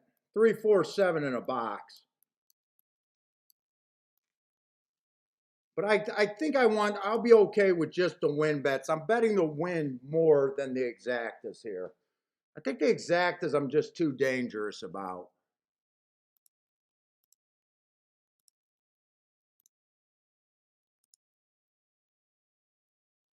3, 4, 7 in a box. And then a key box with the 3. So I really need this 3 to win. I guess I like the 3 the best.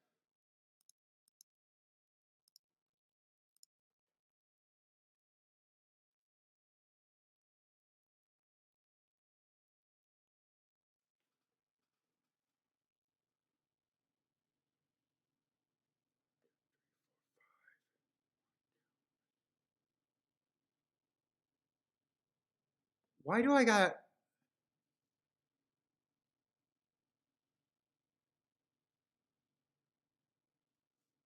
1, 2, 3, 4, 5?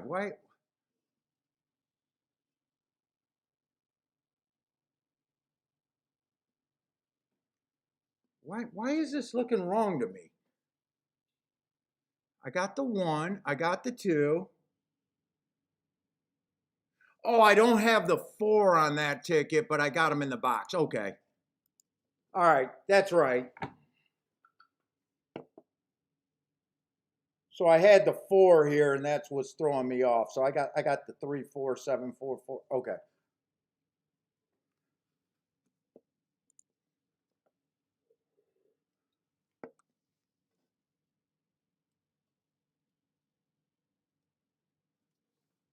Yeah, I don't want to. I did do that 3, 4, 7 exacta box. I really want the exacta if the 3 gets first or second.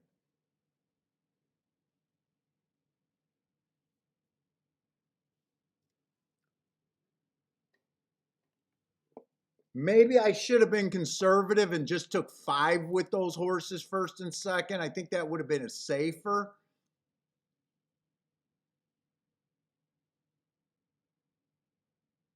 But I want to play to the biggest hit I can.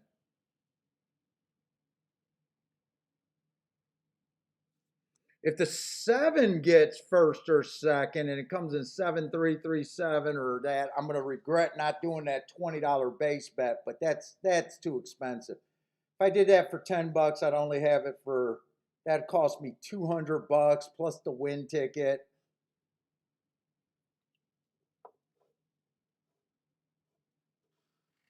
5 got the lead. I need this 6 to press this 5. I like where the 7 is. 3's getting choked and looks like he's a little restless. But I definitely want him coming from behind, and as long as he doesn't lose contact with the field, I'm okay. Hopefully he lets this 3 horse relax a little bit. I really like where the 7 went, and I'm right. The pace is a lot faster this race. So come on, 3. There, 3's relaxing. Okay, at least I feel like I'm not getting choked to death still. Come on, I like this so far. I like this so far. I like this so far. I like the pace. I like that the 3's finally relaxed. He looks like he's coming.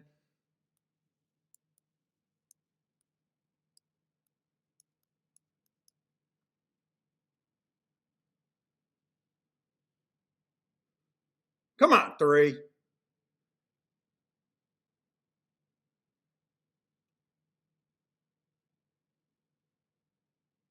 Yeah, we got to beat the 1. 3's not going to win the race. 5 was, well, 1's going to catch him. All right, they came off the pace.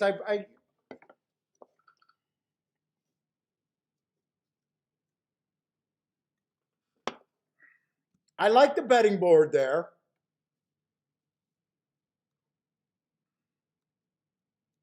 I don't mind my bet there, even though it's a losing bet.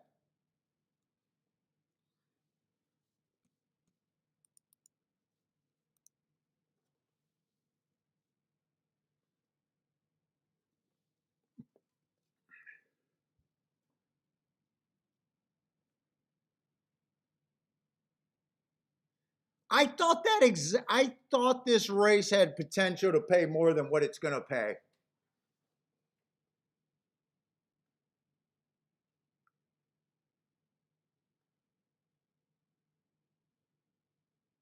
5 on wire to wire, but he was the class and fucking best marked horse and everything.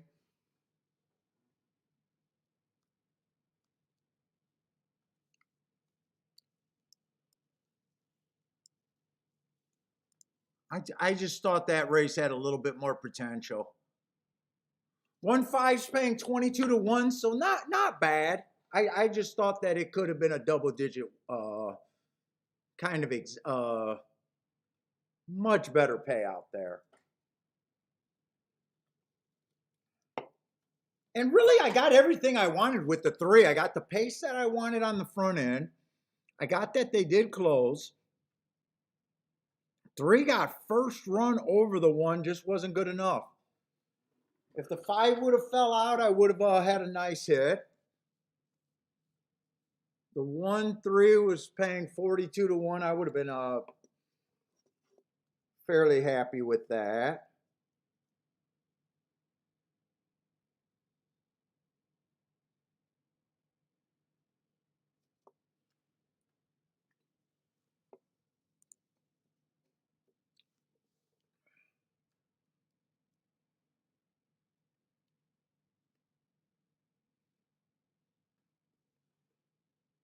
If 1 was higher odds, all I did was take the 16% horses and went to the biggest overlay. So I don't mind that race at all. I said 5 was the safest horse to key off of. Eh,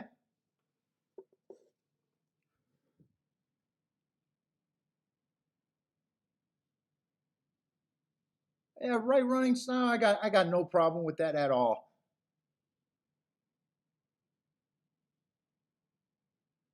Public made the three at a price where I did not want to key, or I'm sorry, the one at a price where I did not want to key off of him.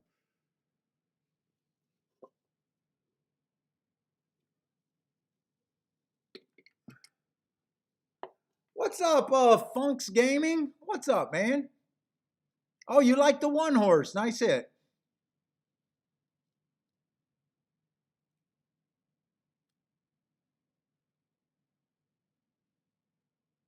Jevin, what's up, Jevin? Oh, by the way, congratulations. I don't know if you guys know, but that one horse on a couple shows ago, Parsons made a phone call, was warning me about heart horses in a race, a shipper. It was a Tapeta route race, and I thought the one horse had speed. He rated. That was Jevin's horse.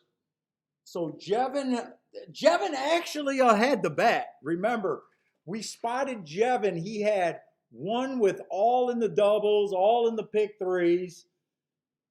Nice bets everywhere Jevin had, keying off that 11-1 horse. But he sent me an email. That was actually Jevin's horse there. Not only did he win at 11-1, he set the track record on the Tapeta. So congratulations, Jevin. No, that's not a beer. That's a squirt.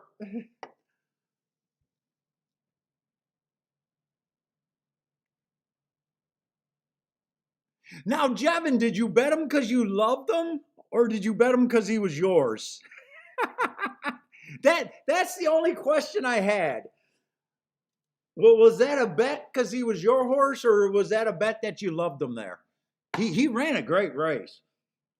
I think Parsons had him. Parsons liked him and even called us up on the show to warn me. And I said, "Oh, he's going to the front."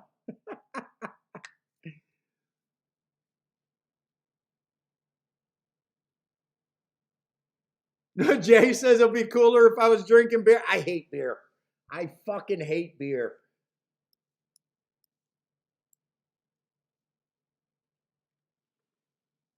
Oh, I tell you what's good.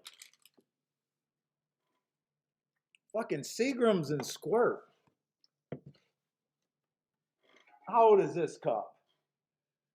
I don't know how old that cup is. I might make me a Seagrams and Squirt while I got enough.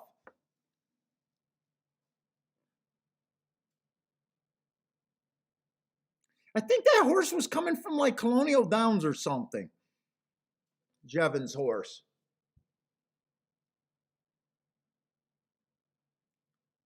And one did close that race. One came from at least 5 lengths off. Three might have just mistimed his rally there. Not that I'm going to complain. Not that I'm going to say that that was a bad ride, because I wanted him to. I loved what I seen during that race. He might have mistimed that move, but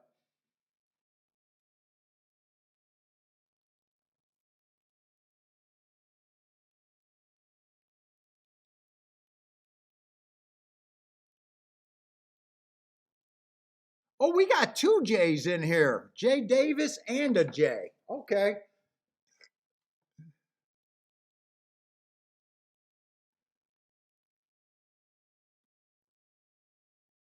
So yeah, I'm not going to get worked up at Tampa today. I want to just be seeing horses coming off the pace on the turf racing.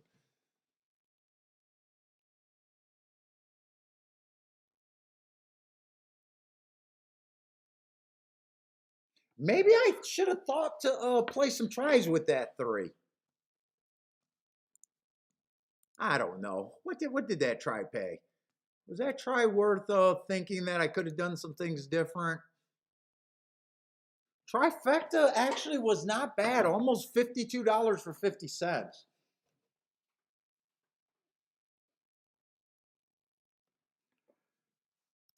Jay says Jay Davis is the fake Jay.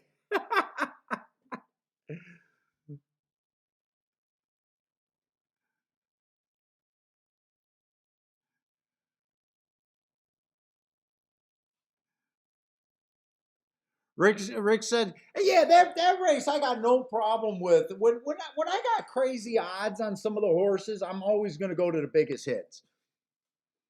I did a lot of underlining that the one horse fit. It felt like a ticket that I could have hit, but when I got to some other horses, I'm going to play towards the biggest hit. Well, even though the 1-5 exacta wasn't bad, 22-1, I don't mind my philosophy. I will be getting some losers on stuff that you felt like you could have hit, but I know long term. The question about that is, in a race like this where I thought the 5 was the safest side of the bet, could I have done something like in a 1 day scenario? Like a tournament setting, you key off what you do for 1 day might be different from what you do philosophy wise for day in and day out trying to be a winner at the end of the year. That's the only lesson I'm thinking about for this weekend. I'm trying to get to a certain number in a single day. Do I play this race different with that in mind? Yeah, disco. I'll be watching Turfway Park tonight. Lloyd's another beer hater. I hate beer. Oh my God.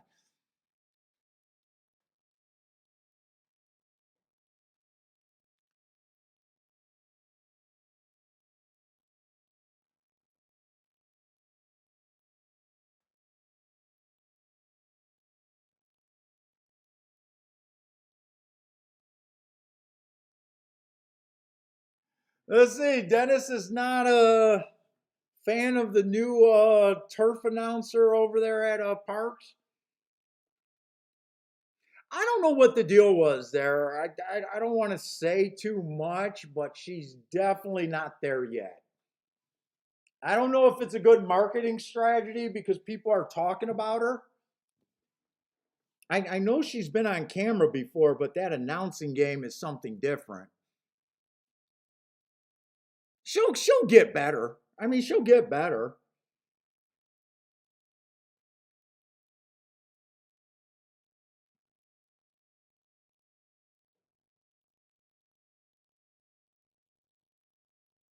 I imagine she's probably better in private.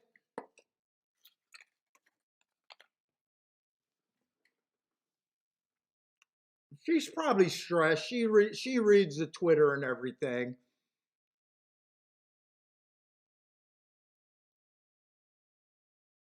It probably would have been smarter if they were thinking of going that direction, having him before he left, giving her a race or two every day to practice in front of an audience. Because I imagine she could probably do it private really good, but doing it live in front of people is probably a lot of pressure.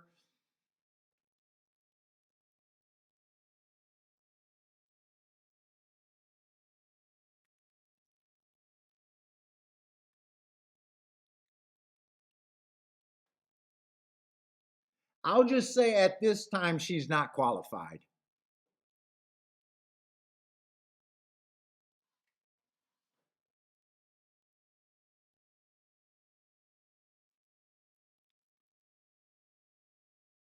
Rick's not a fan. I know. I know.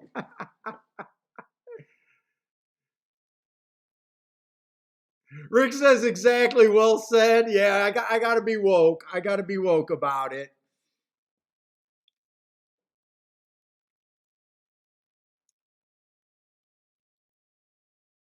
It's just so easy to pile on. It's easy to pile on. Oh, come on, Joshua. I'm not going there. I'm not going there. I'm not going there.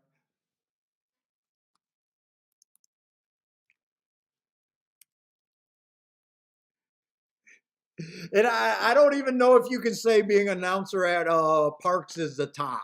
I don't know if you can say that's the part.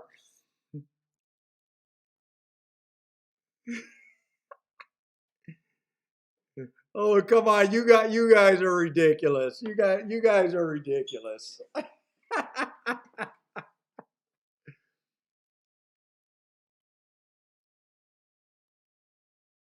She was good on camera at Woodbine though. She was, but she was an announcer. What wasn't she the one of the handicappers at Woodbine? She's gonna have to pay her dues. She was better than sushi.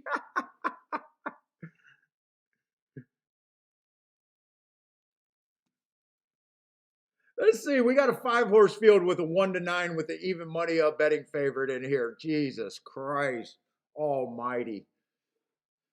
Oh boy. Hopefully we got a couple more turf routes to look at. Yeah, we got 2 more. Probably going to be a light show for me anyway, so.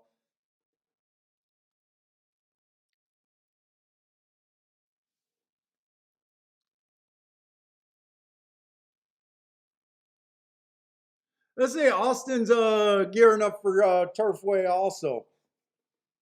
I wish Turfway was running during the day today. I would love to be looking at Turfway right now. I kind of walked away from Turfway last year. I think I only played it 3 days. They were a profitable 3 days.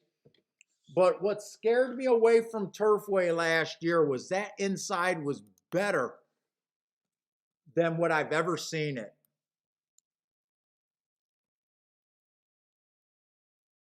If you guys are talking about a little bit of Turfway, I don't think there's that much to talk about this race. Let me just give you what I seen at Turfway last year and how different it's been. Turfway, they changed it to PETA 2 years ago, and I've never seen this at Turfway in my history of Turfway. Last year, for the first time ever, the inside post positions won 36% of the races. I knew I could not wrap my head about that rail being good for the first time ever.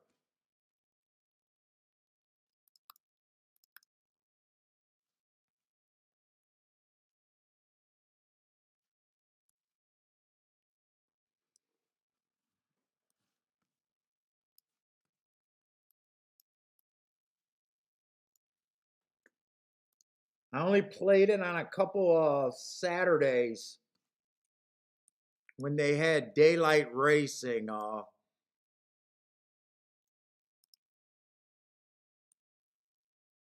me see if I can put this there. Trying to get what it was the year before.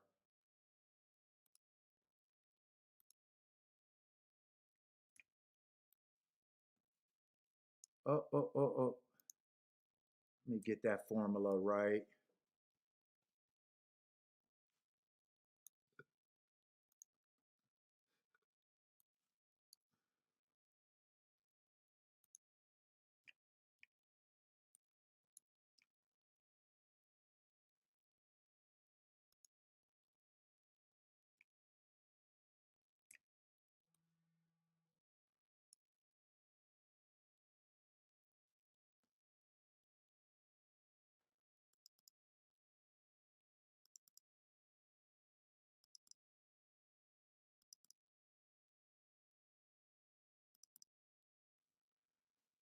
Let me get this right.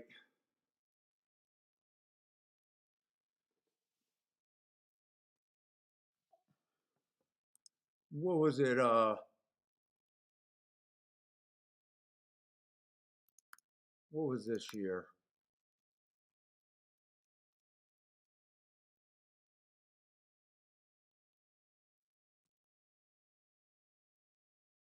Oh, that's the same one. Yeah, I'd never seen the inside that good at Turfway.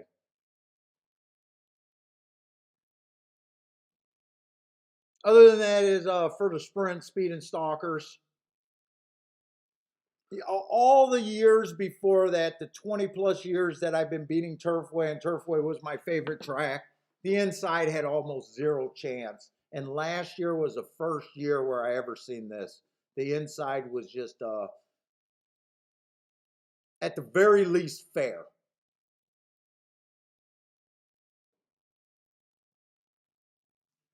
I'd be interested to see how it runs this year. But I would definitely keep that in mind that Turfway is not the same old Turfway that I'm used to. I don't even pay attention to soccer. I pay no attention to soccer.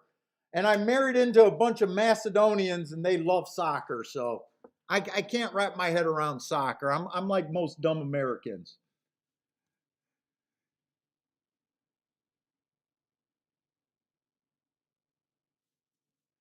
Rick, I'm pretty sure she's a professional. She went and I'm pretty sure she's a professional. She claims to be a professional handicapper. And I think when she left Woodbine, that's what she was doing. And from what I understand, I might be wrong, but I think that was her main job. And then she got this job.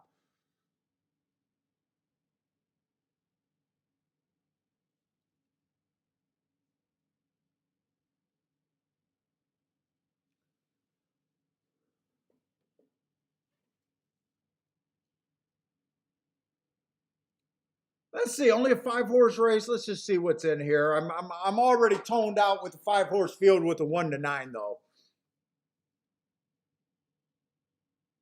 I guess we should figure out if we think this horse should be a 1 to 9. Let's see, it's a maiden special weight race, so the 2 is actually stepping up a little bit.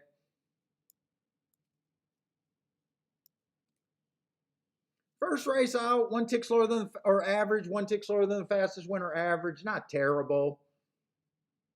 That was his best race. I do have that the rail was bad that day and he had the 6 hole.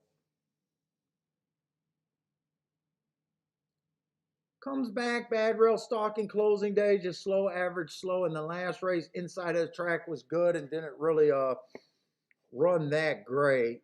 Yeah.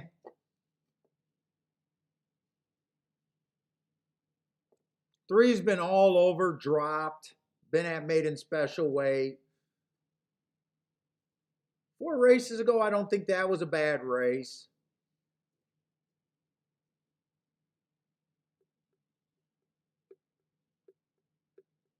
But nothing too exciting. Last race, he was just average.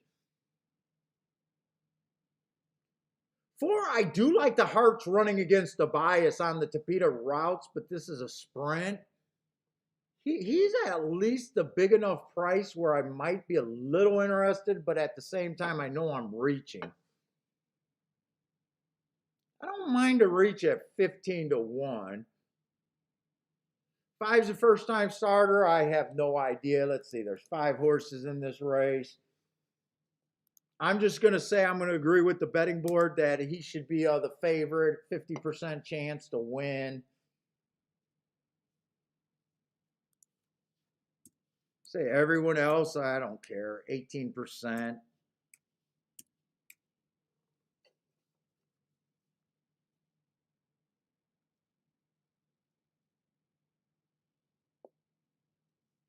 I don't keep track of Delaware, but 21 and 1, 21 and 2 does look fast, but I don't keep track of that. Horse has been at this level, I mean, should be the favorite.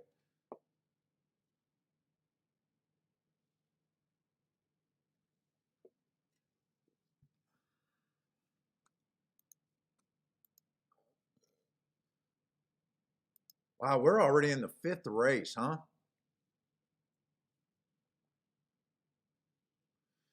I was looking to see if I can do anything with the 6-4 exact. It's only paying 10 to 1. Shit.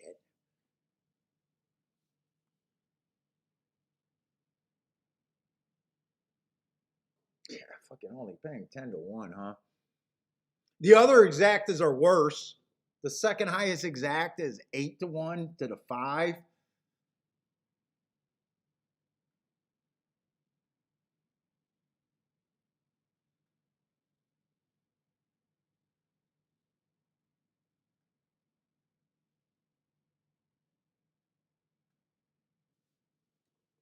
Ooh, at least I'm not green anymore.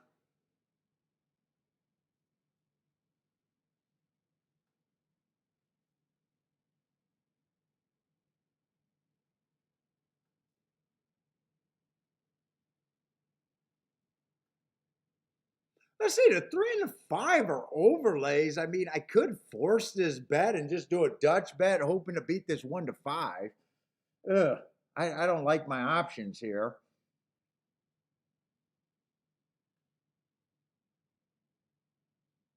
It's not like the 6 hasn't burned money, but the 6 been second best both races.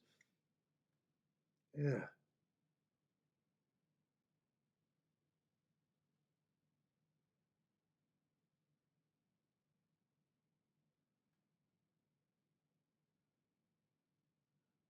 Let's see. I don't believe that you can look at doubles trying to make 6 better, because a lot of times king off a double with a 1 to 5 doesn't really, to me, add value.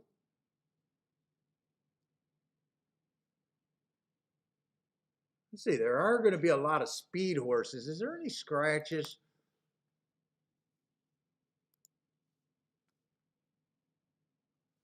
Let's see. This horse is scratched.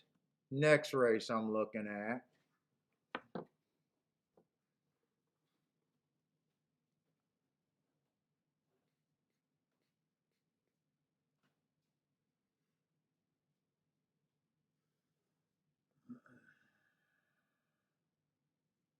I've got the right running style, but he's stepping up.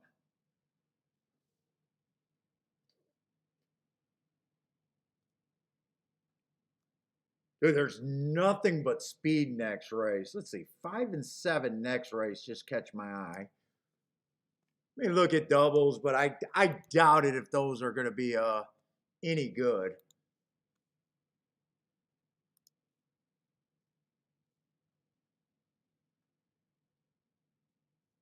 They're atrocious. Doing anything with the 6 horse is atrocious.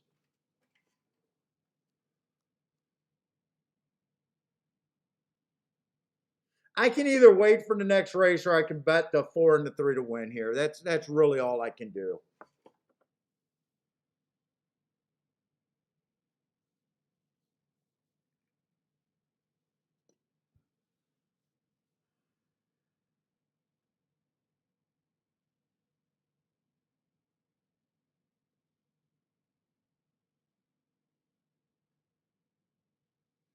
I got very few plays today, probably. I'm trying to talk myself and just Dutching the 3 and the 4 here.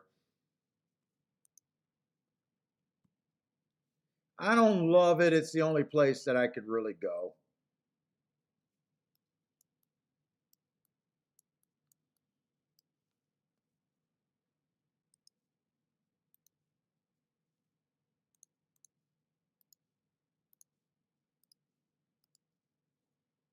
Let's see, Thad. What's up, Thad? Thad likes this race a little bit. 5 with the 3-6, taking the first time starter.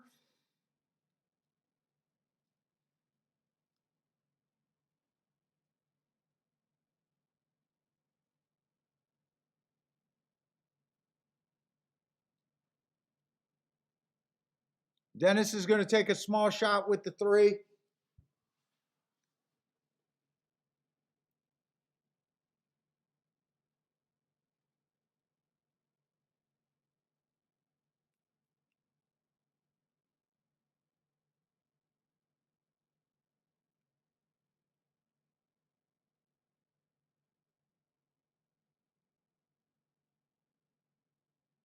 Let's see, they're loading in the gate here.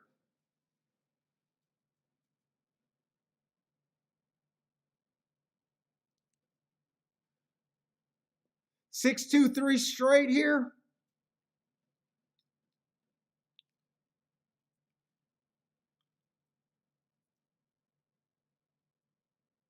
Roland says the only way to make money is a cold try. Or if you beat something.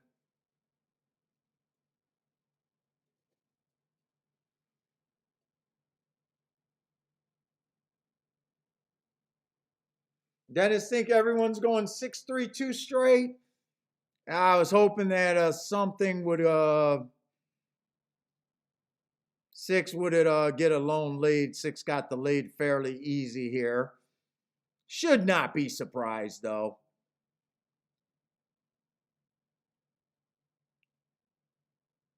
Four's in range if he's good enough. Everyone's in range other than the last horse. Come on with this four.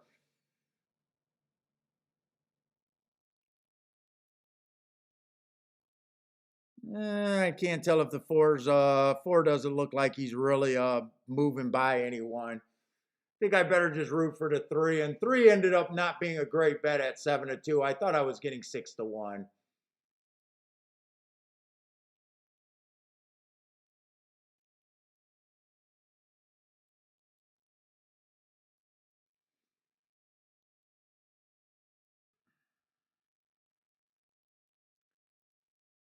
Three's trying to wear him down, but I don't know. We're running out of time. It's going to be that straight 6-3-2.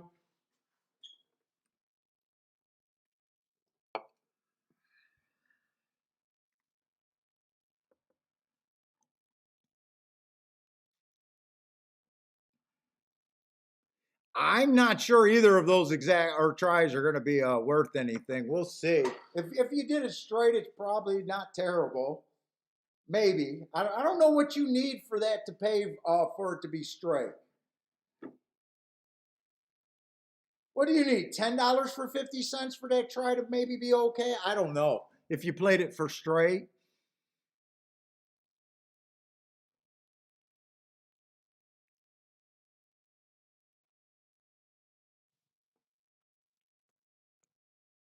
Let's see. Can we look at a Parks race or something? Does anyone got plays at Parks that I could at least watch?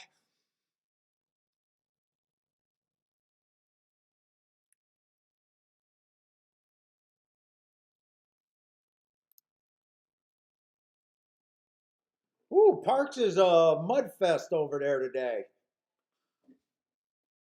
Let's see. Thad likes the six to win in show.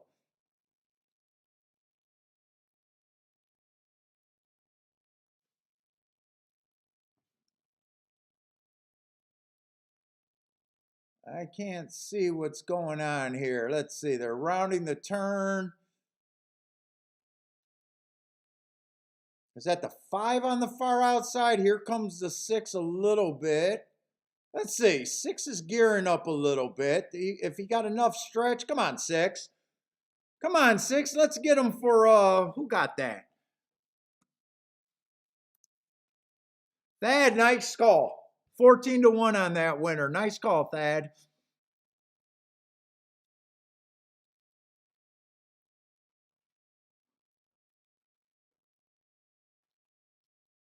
$30 horse right there. Not well done. Let's see. That was outside of the track. I think that came in 6-5, maybe. 6-5-7, maybe all outside.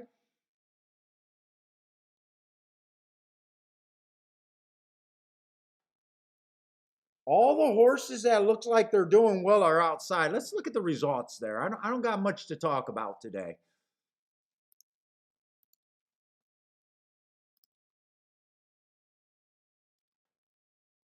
Let's see. 3-5 the race before. I'm just seeing if maybe it's outside. The 1-8-9 in the race before that.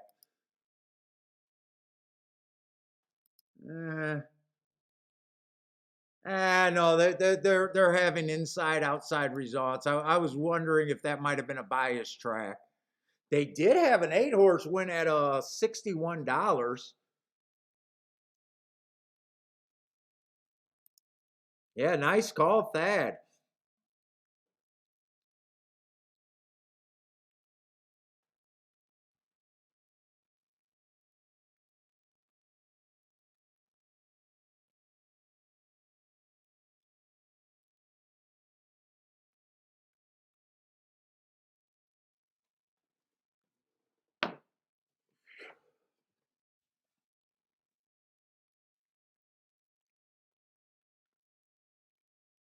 Oh,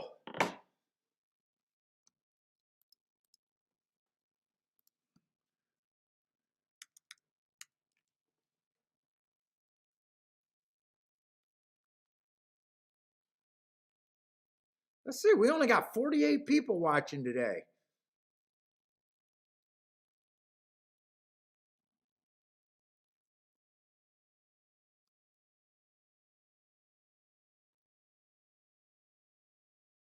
Let's see, and I'm going to do my public service, but I don't remember the guy's channel.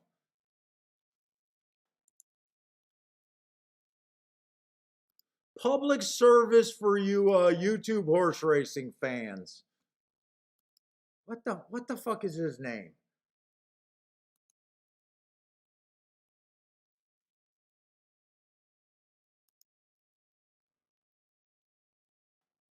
There's a new guy on the scene doing YouTube shows. He's doing parks today if you guys are interested. All horse racing all the time.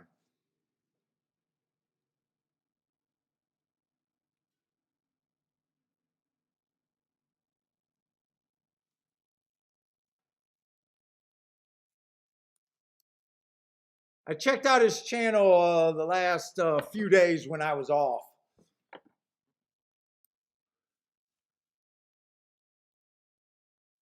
Yeah, he's not new. He's the coffee guy. We talked about him before, but he's doing it. He's doing regular streams. I was hanging out on his show the other day. Hey, what's up, In? I look. I'm gonna tell it, and I'm gonna just say what I say. I hope he becomes the biggest show on YouTube.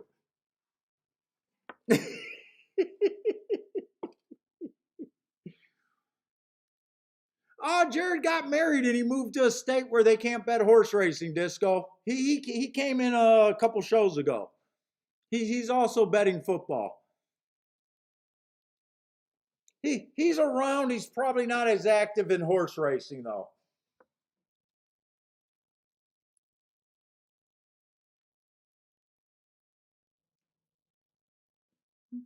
Boulder says he's interviewing with HRN.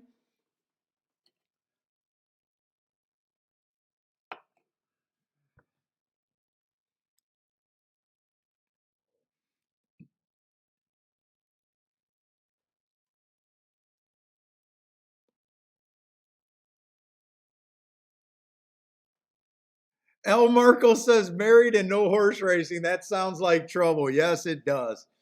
Because from what texting him and talking to him, his wife is not a gambling fan. His wife is her parents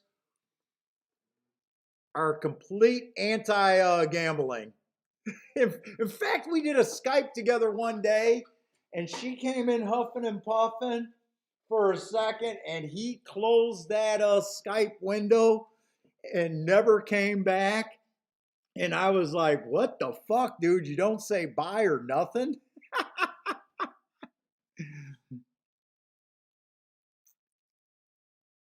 Yeah, but I'm gonna do my service because I think it's good for other horse racing shows.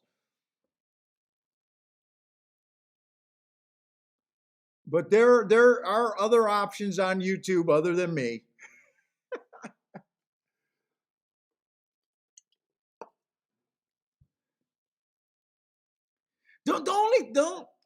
The only thing that griped me about him was yeah, I started this new show and it's brand new and I'm the only one doing this and I'm doing it in real time. And I was like, really, dude? Really? You came up with the concept? Okay, let's go.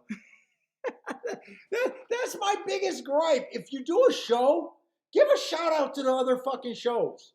Don't be scared. I have no problem if people check out other shows and don't come back. I don't care. I want the sport to grow. I don't give a fuck who grows it. I don't care who grows it.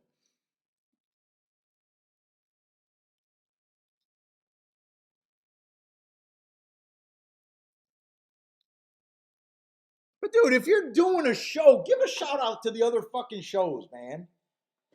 Tell your people there are other shows out there. Maybe more and more people would start looking for show. It's horse racing all the time. If Disco, if you did it, he used to sell picks. He's the guy that always does the coffee reviews. Yeah, we all need, right, that we all need to grow together. There's no reason for dude, I want people to grow. If people enjoy his show better, please go at it. It's good for all the shows out there.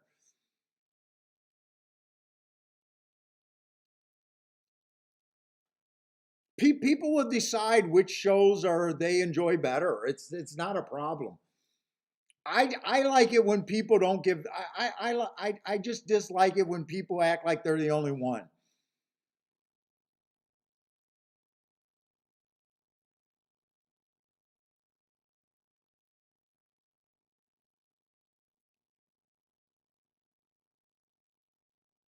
Let's see. Disco says, when you get a chance, look at the doubles here.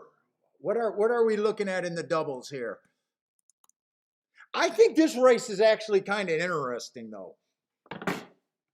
I think there's a ton of speed. They're on the turf.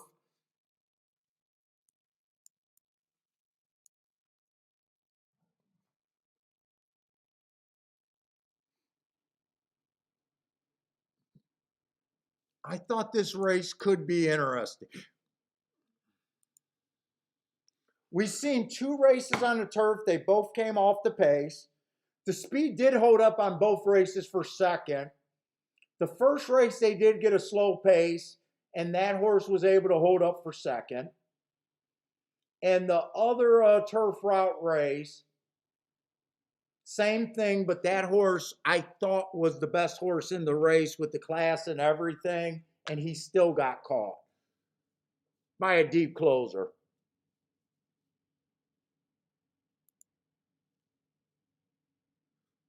But what doubles are we supposed to be looking at?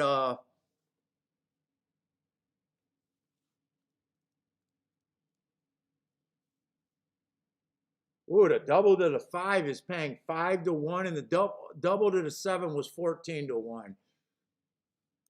I'm curious what Disco's looking at here. Are you talking about the double payouts or the doubles going to the next race, Disco? Maybe that's what you're talking about. JW, yeah, JW, I seen you hanging out over there. Yeah, plenty. There's absolutely. In fact, I was on the show and I was chat. I go into the other shows and I'm like, good luck, Al. His name is Al, and to the chat room. I was talking in the show, but I wasn't playing those days. I was getting ready for the tournament, and my wife's like, "Why are you in their other chat rooms?" I was like, "I don't fucking care." My wife is like that person. No, just build your. No, fuck it. I want his show to do good. Trust me, I want his show to do good.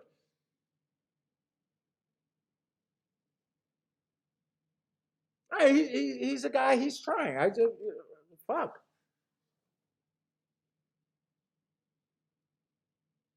Let's see. Let's get the scratches because there might be a double worth playing here. And I got really limited action today. So let's see. Next race, it doesn't look like there's any scratches. That's the seventh race is going to be another sprint race.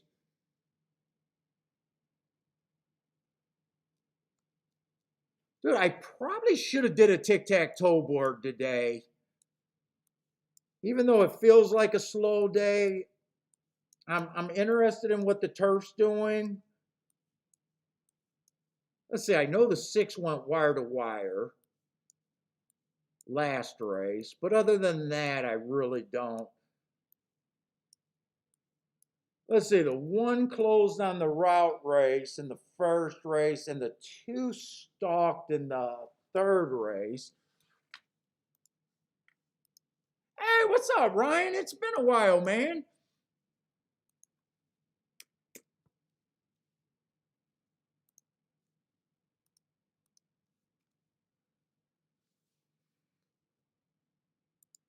Let's see, let's look at these charts and just see if there's something here.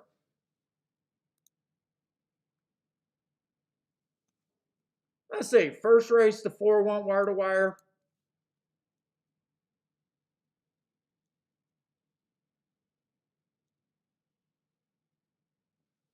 The 2 horse stalked in the second race. That was a turf. I already put that one in.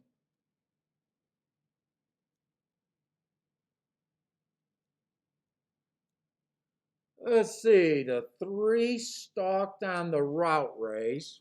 They've been a lot of favorites today.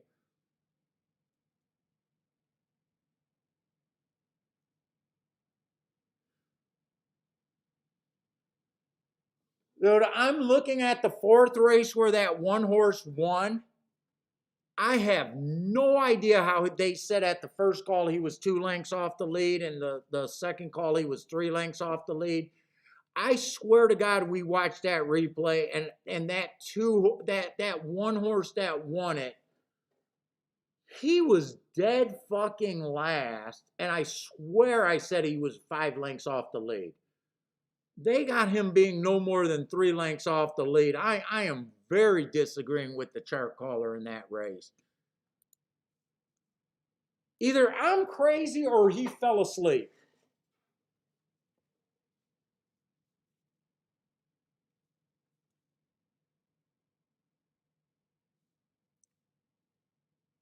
Oh no, JW. I got no problem with my dude. Dude, it's just like NBC, ABC doesn't care. Dude, I want horse racing to grow. I don't care who people watch. And I even said, I'm spending so much time doing these shows. I would love if someone came and did a really good show where I could say, you know what? I could walk away and be like, I got a show that I totally believe in and that I love. Because I think that person's going to come around. I do think that person's going to come around. I hope someone can get 1 million views, and I hope that someone can do that as a bettor and would get a voice at the fucking table, because they'll be able to go and say, look, none of you tracks were able to do what I did on YouTube. I hope that people come around, and I hope that person gives a voice to the bettors, for the bettors. So I want someone to come and put a great show together. That dude, people are watching, whether it's funny, whether it's informative. I think you got to have all. I think you got to have a winning horse player. I think you got to have someone that can put some money into production and do some things. Maybe do all of that. I would love to see it. I am not kidding when I say that. And I think it's going to happen before. I think someone will come and be able to do that in the next 10 years.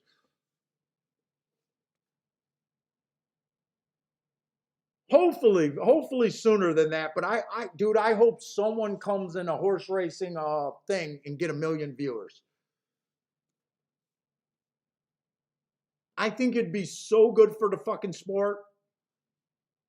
And I think it'd be good if that person is not a person that will become a dick sucker to the big horse racing companies. I want someone who will fucking call them out for their dumb bullshit.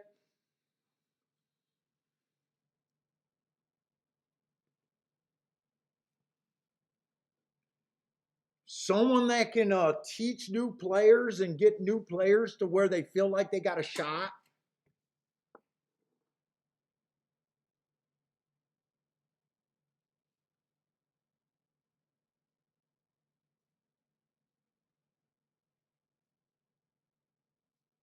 Let's see. We got to look at this race. I think this is a decent spot right here, because I think the track's backing up, and I think there's a lot of speed here, and a lot of speed that's their main way to win. Let's see. We got 7 horses in the field, so not the biggest field, but I think for 7 horses, I thought this race was loaded with speed. Yeah, JW want that independent person too, and not an asshole. I don't want anyone that's going to come there and sugarcoat it. And all of a sudden, if someone, has a great voice and then all of a sudden they get sponsors and their voice change. Oh, they're doing a great job. Let's just bet. Let's just bet.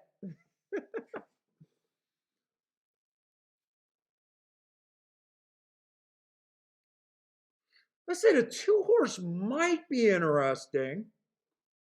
Let's see. This is a $16,000 claimer non-winners of 3 lifetime. Last two rate, I don't know. I was kind of thinking that this horse might be interested in rating, but really on his wins. This horse was barely a stalker and went wire to wire. I got a feeling this horse is just another speedster. His last 2 races are pretty ugly. I think I'm going to have to be hard on him.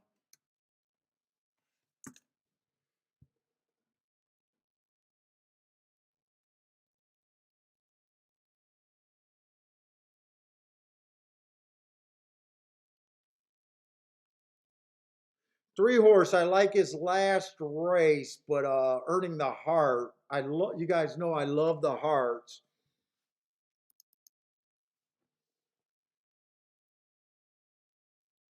But he's another horse that just screams speed to me. If he rates and he has one rating,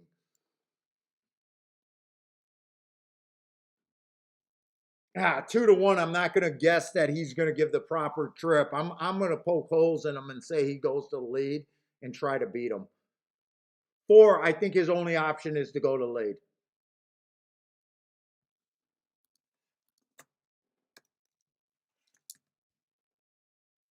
5 horse, I do like the 5, and I think he got the perfect running style. He is a little lower in class in his last 4 races, but to me, running style, fitting the track is a little bit more important than class. I do like the 5, and at 6 to 1, I'm probably interested in the 5 a bit here.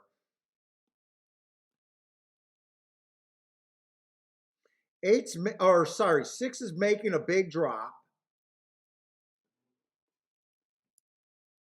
Been doing it at a higher level, but feels like speed to me.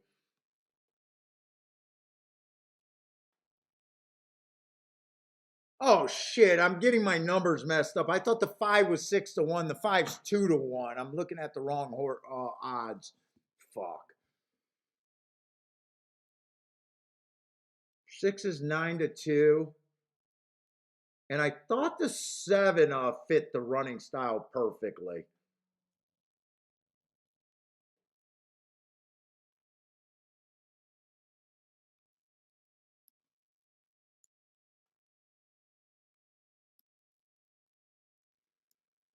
Eight looks like a front runner here.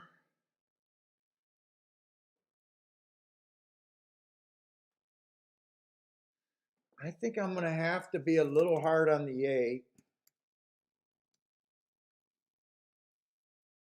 Who was the 3? One more time. Who was the 3?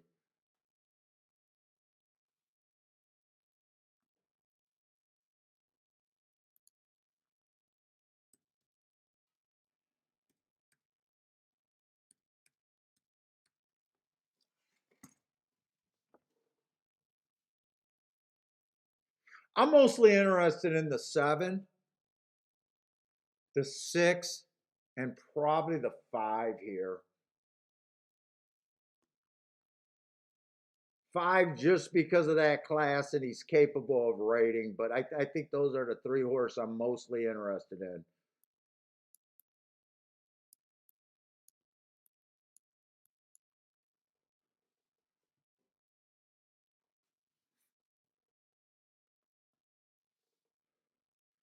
And I do want to look at some doubles here. Speed's been pretty good today. Let's see, I can't get to the 1 horse off of that 1 race, even though I think he ran on a bad rail. 2 fits, 1's a first time starter.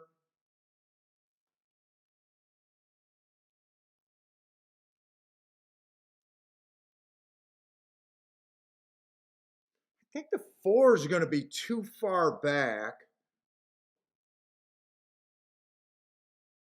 Same with the 5. Man, I'm wondering who Disco really liked here. I'm wondering if it's a first-time starter that I can't reach to.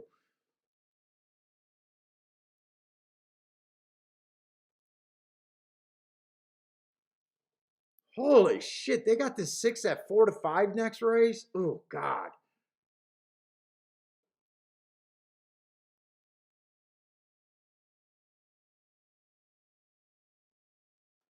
Dude, I think the only 3 horses with a sign of life in the next race are the 2, the 4, and the 6. Oh, that's kind of fucking ugly. I don't know if I'm going to be able to play a double here. Where did I write my 3 horses down? 2, 4, and 6. I'm going to have to look these up, and I'm running out of time. What's up, Nimit?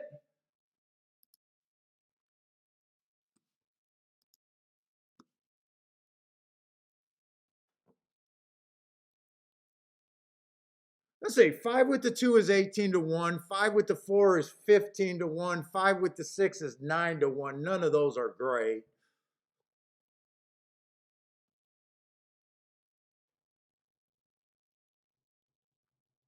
6 to the 2 is okay. 32 to 1. 6 to the 4 is 33 to 1, 32 to 1. And 7 of those horses are decent. I think I got to beat the 5 here. I think I throw out the 5. That's probably the double that I'm interested in.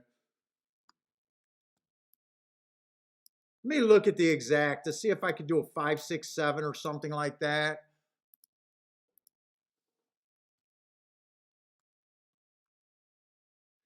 $17 to 1 and 20 to 1 if the 5 wins. I don't have many plays today. I might be willing to do that box. If the 6, 7 comes in, that's okay. I'm not going to be able to think this through really good.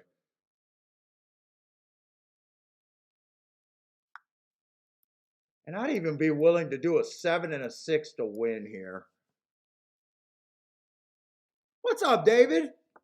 J Brum, how's it been, man? Gas Station Sushi, good afternoon, man.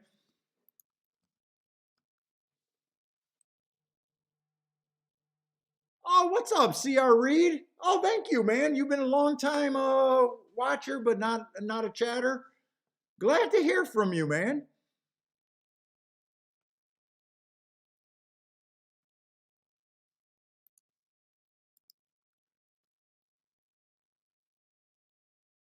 Let's see. I'm kind of making just bets that I think can extract some money, long term kind of bets here. I think they're okay, but we got kind of chalky situations going on so far today.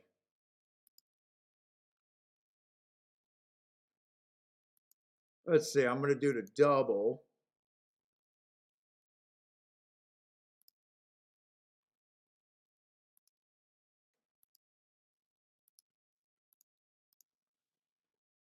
Did I do the win bet or did I do? Okay. I did the exact, I did not do the win bet yet. And then 6 and 7 on the win ticket. So I did all of those tickets. All right, what do we got? Oh, JW says the ass kicking is what the younger people are doing on their podcast and getting advertising for the tracks. Yeah, maybe. I know a lot of them got advertisers.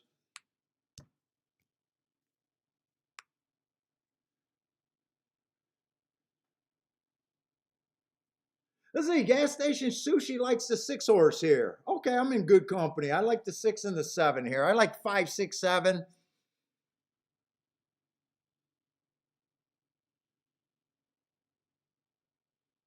Yeah, we got kind of small fields today for a Wednesday too over there at Tampa.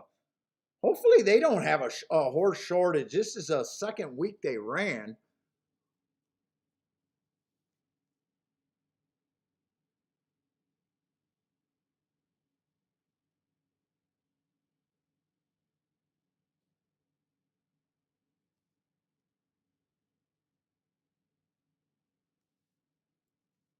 Dude, Grandma, you know I can't market anything. I can't even market a damn coffee cup.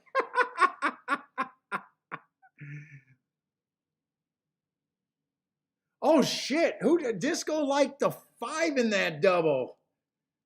Who's the five in the double? Really? You like the five next leg, huh?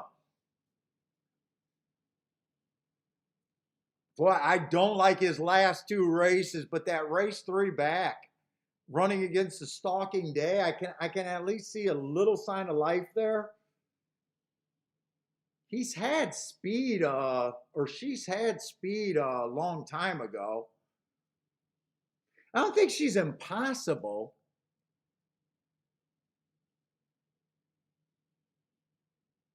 She didn't jump out at the page at me, fucking. But good luck, 20 to 1 morning line.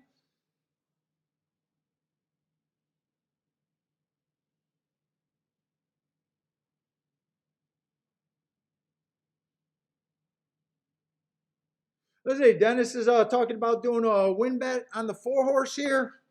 Who is a four horse? 9 to 1, nice price on the four.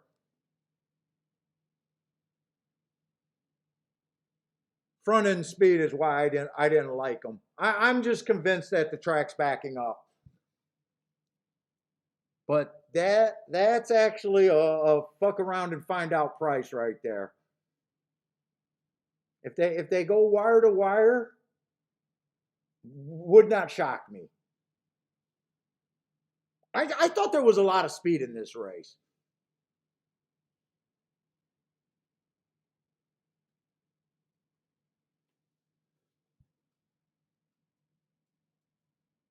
Yeah, 5 and 7 were the two horses I thought I liked the best. But five at 9 to 5, I can't do a win bet on him.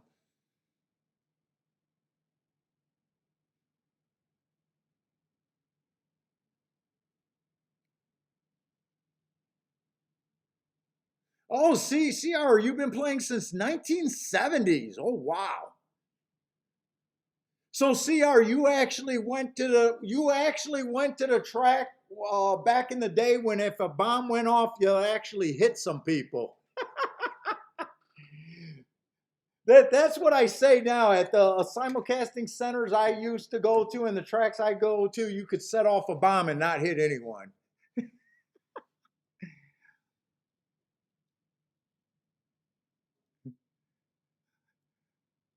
Yeah, you're a longtime player, man. You got 20 years on me in this game.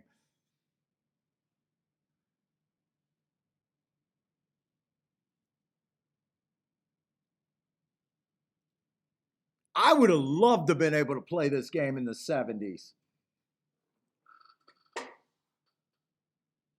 I was born in 71. But I would have loved to have been able to see that track. I love seeing those old photos when there's so many people at the track.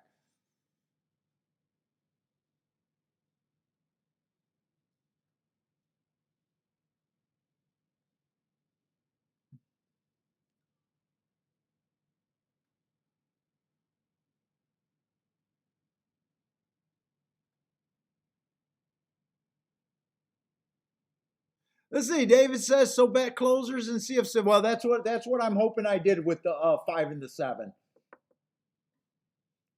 I'm hoping the 7 gets the perfect trip here at a nice number.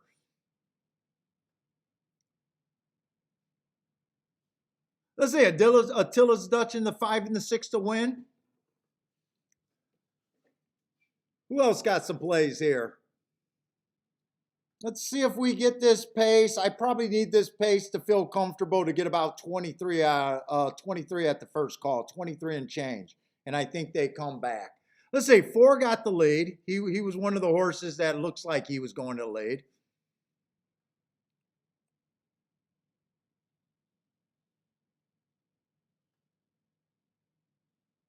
Looks like he's getting some pressure. 23. Okay, I feel good about the pace. At the very least, I can say I'm getting what I want. Might not have the horsepower under me, but I'm at least getting the opening quarter that I wanted. CRE played the 8, no good reason, but he played the 8. 9-1. That's a good enough reason if you like the horse and could find some upside. 46-4. I'm ecstatic about this pace. I love this pace right now. I got no excuse in my head as this time unless one of these horses check. I think they're going to collapse on this. 6 is gearing up. 2's getting first run, but 2 was kind of up there in the pace. Come on, 6.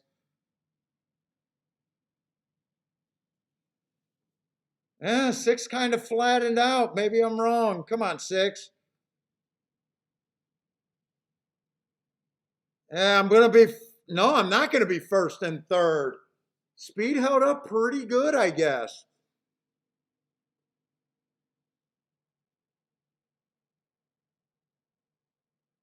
2-3-3-2 that came in.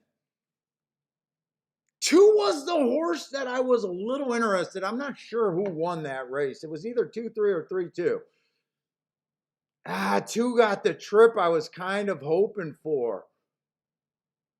And then I walked away from it saying that I thought he was going to. I want to see this replay right here.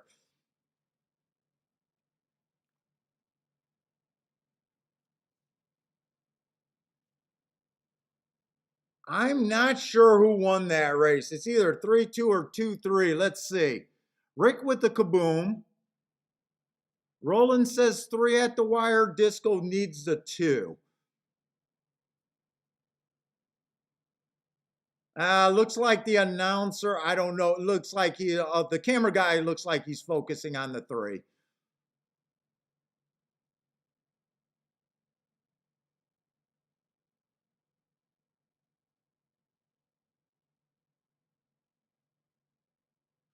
I got everything I wanted. I just didn't have the horses.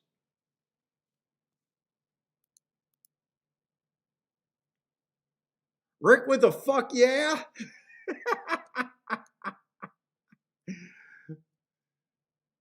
Rick boxed, so he does not care. Oh, you care a little bit. You would have been better off with an 8-3, but I get it.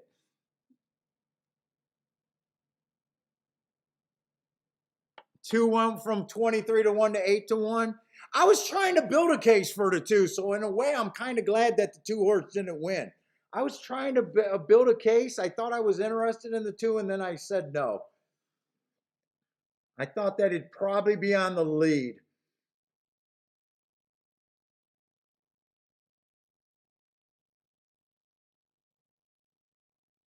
That's probably the best race result payout, I'm guessing, that we've seen today. Chalk over an 8-1, that just feels like that's been the biggest thing we've seen today, really. This is the second biggest race. I think we've seen a 7-2 over a 2-1. Yeah, this is well, actually, that exacta was better because this exacta is paying about 16-17-1.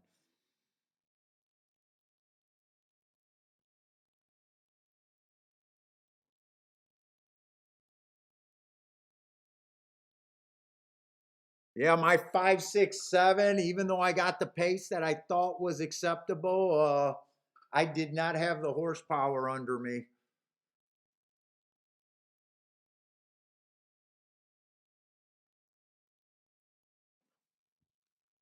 And that race I went after a little bit. I played the exacta, the double, and the win ticket. So this race is where most of my losses went today. That was my biggest bet of the day, and it didn't work out.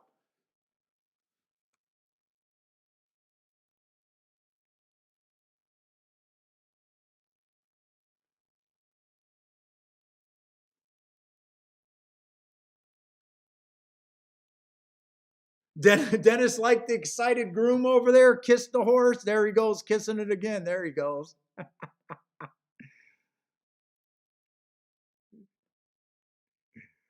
I'm Bentley's hype man for our walks. That's the hype man for this horse. Good job, man. Got the number 1 sign in the photo. There he goes.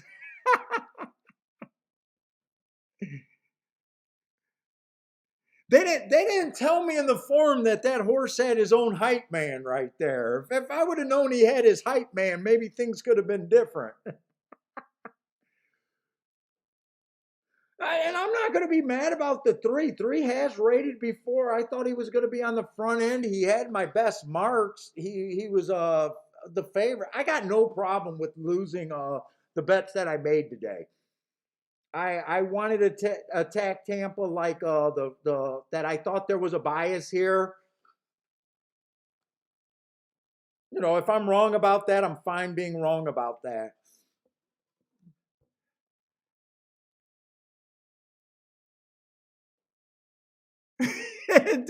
Dennis, if you knew he was the hype man, you would have bet the three too. Dude, it's fun seeing people get excited at the track, man. That's fun. Rick had $100 exacta box, so nice hit.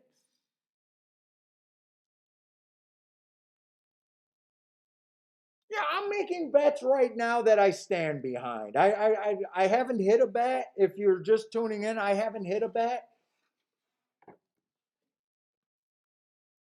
It's been on the slower side today. A couple of the bets, it was kind of when I tried to beat that six in the race before, it was kind of a hold your nose and hope that I get lucky. Let's see, what did I play? Only three bets today. I played both the turf races and that.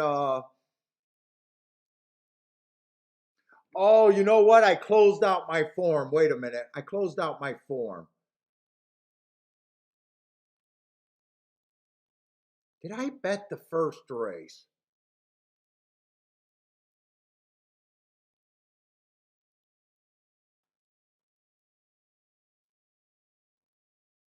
I don't even remember who won the first race.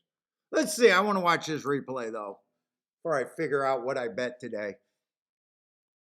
Let's see. Three did rate. Three did rate. Two rated, so they did come off the pace. I got everything I wanted. I just did not have the horses there.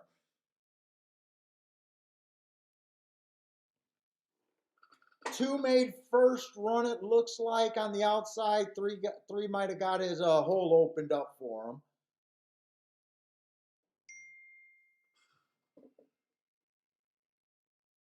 Oh, Kiki. Oh, that's right. Bentley we're babysitting Bentley's buddy today.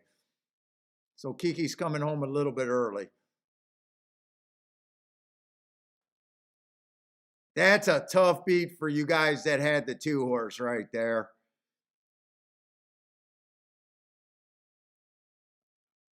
Oh, that's a tough beat if you guys needed the. Oh, wow. Was that really tough?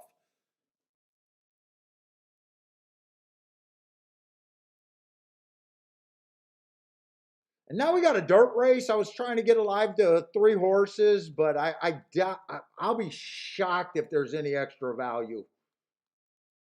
I'm not crazy about the dirt races over there at Tampa. I was trying to get alive to the 246. Hopefully one of them wins where I'll be like even more okay about trying to play the double. If the 246 doesn't win the next race, I'll probably say, wow, you were wrong both legs and probably shouldn't have done that race.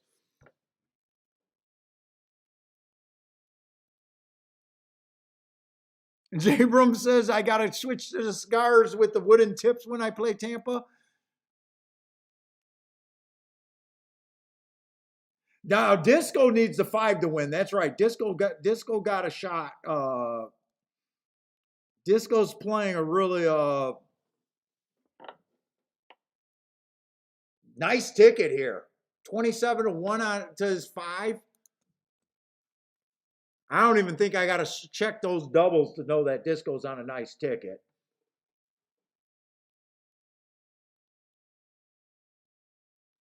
Oh, tomorrow's going to be Aqueduct and Gulfstream. Gulfstream is going back to 4 days a week. I don't know if it's the championship week officially. I think that starts a little bit later.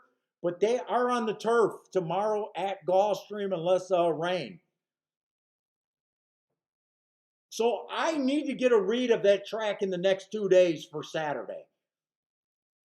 I need to see I think there's 6 races on the turf in the next 2 days. So I would love if we can spot a bias on that brand new turf at Gulfstream.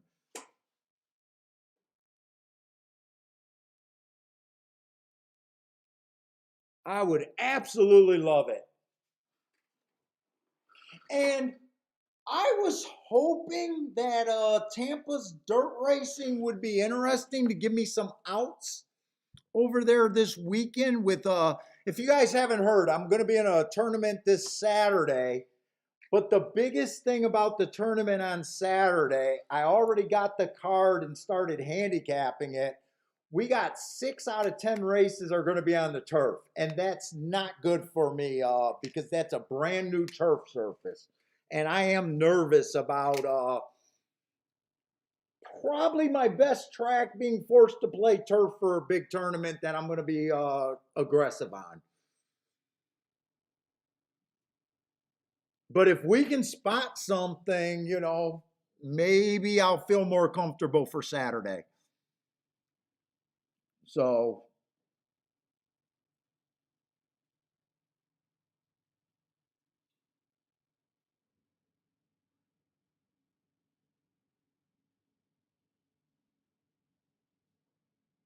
oh, Gulfstream has 2 turf. Oh my God, they even got 2 turf tracks. That's going to even make it even more difficult. Oh, Jabram, I'm with you. The championship meet is my least favorite Gulfstream part of Gulfstream. I never I do well at the championship meet. It's just it's not my favorite part of the Gulfstream meet.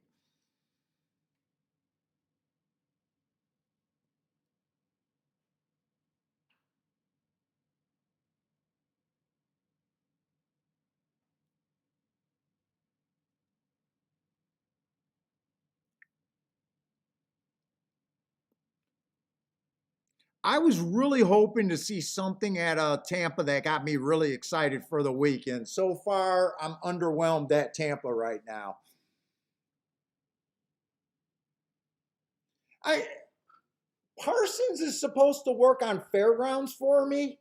He says that he can get all those feeder tracks, so fairgrounds might be a big option this weekend.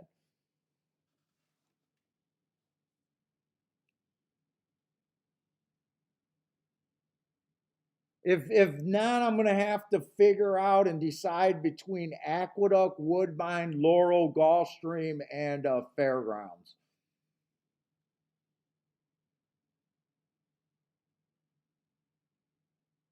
Oh no, I'm not giving up on this card yet. We still got another turf race. I'm not giving up.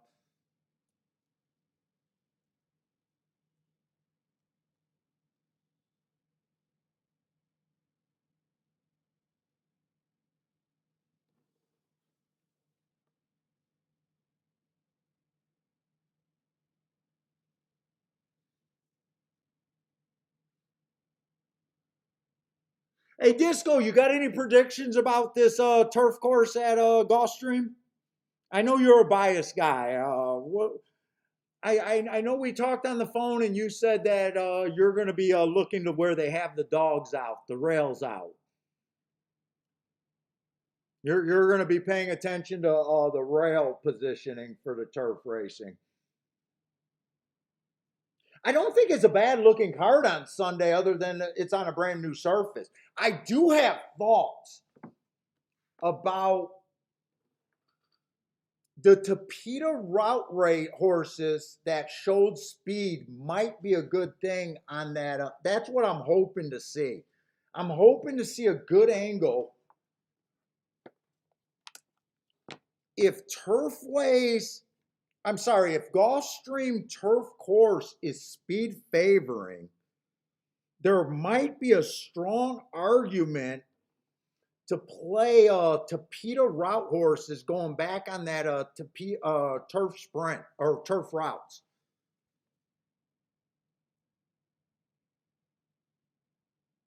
Ooh, Ooh, you're even calling the outside turf course. You think is going to be all speed, and the inside turf course you think is going to be stalkers closers. Ooh, that's a bold claim before seeing any race, but I got you marked on that one. That's a bold claim. That's a strong claim right there. I don't think there's nothing wrong with trying to do something early, but keep your mind open. But I have no problems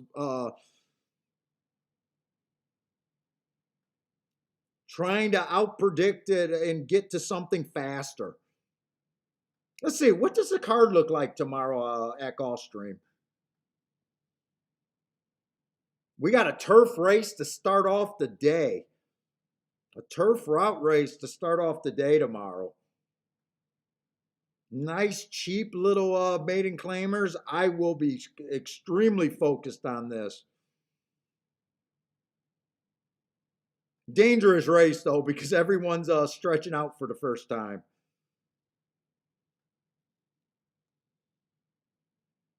I want to see if there's any Tapeta horses.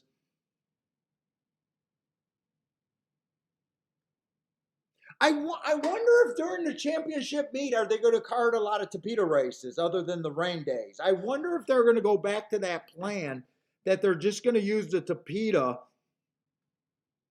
if they get rained out. I'm interested to see how they start carding the turf or the Gulfstream races.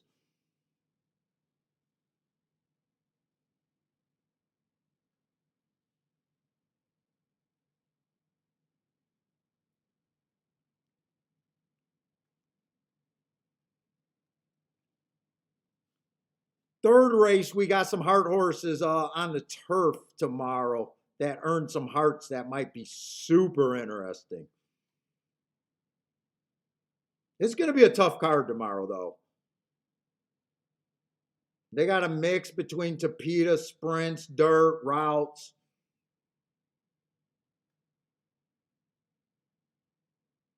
Three Tapeta route races tomorrow. So, but Tapeta, or I'm sorry, Gulfstream and Aqueduct tomorrow is what we're going to concentrate on.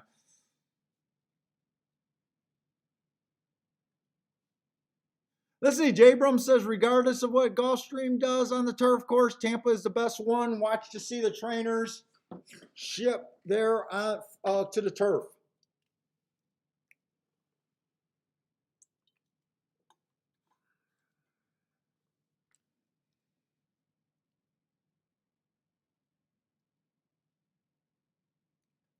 Ooh, the Disco's reading all the print and everything. It's a Cali turf course, so speed is already going to be favored. It drains to the inside of the track, so the outside turf course will be hard as a rock and speed will hold. Okay, he got a theory backing up his call. We'll see. I mean, time will tell.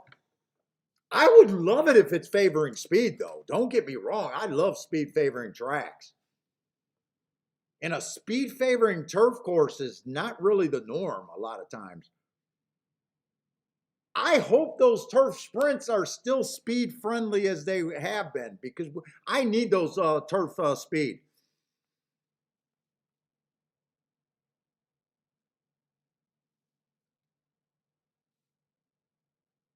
CR Reed says chatting for him is a new attack. Now, well, CR, I'm super happy that you decided to finally come in the chat room and let us know that you're out there.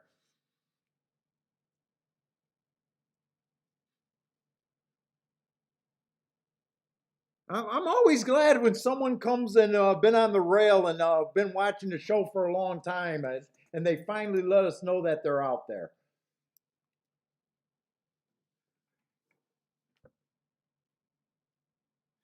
Joshua, the optimal strategy in that tournament is to basically put yourself in position with a single bet. The guys that had a better shot were guys that were willing to go all in on their first bet. Maybe divide it up to 2 races. That was the optimal strategy. The guy in the second day hit a pick 5. I think that got him to $4,000. And then he did a 1600, or I think I heard him say he did a 13 on the Hawthorne show, a $1,300 exacta straight at Hawthorne that paid $4, and that cemented it for him. The guy that won it the first day, Justin, he did a $50 try bet on the same 3 horses that I had. He just played it better. That got him to about $3,000. Him and his dad were talking. His dad supposedly was playing. He said he had 2 entries, and he was just playing, from the sounds of it, he was willing to play 4 straight $150 exactas. But he's one of the biggest players out there, according to what I hear from Disco and other people. You know, guys that are willing to say, hey, the tournament doesn't matter to me. I'm going to play, if I hit one race, I'm going to be on the leaderboard, had a big advantage. So he probably had $100,000 in regular plays that weren't in the tournament, and guys like that have a big advantage. Small guys like me, where you know, I'm trying to divide my 2 bankrolls into 10 plays, we're at a very big disadvantage. I had to have too many things go right.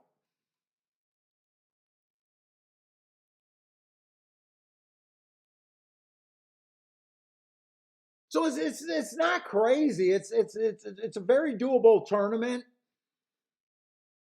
To Saturday, I think I'm structuring every bet that I hit moves me.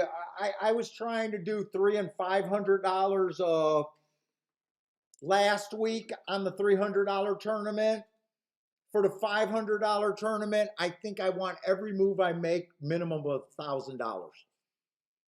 So if I bet, Kiki and I are going to write down all the combinations I like, and we're going to pare them down to how much we need to get to whatever total we want to get to in that race. I think is the smarter way to play. So, you know, if right now I think I'm buying 3 entries. I'm basically going to give myself 6 plays at a $250 a play.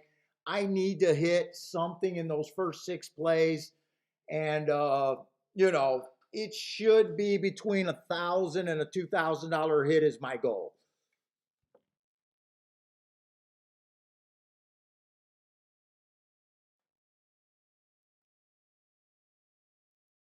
So that's the optimal strategy.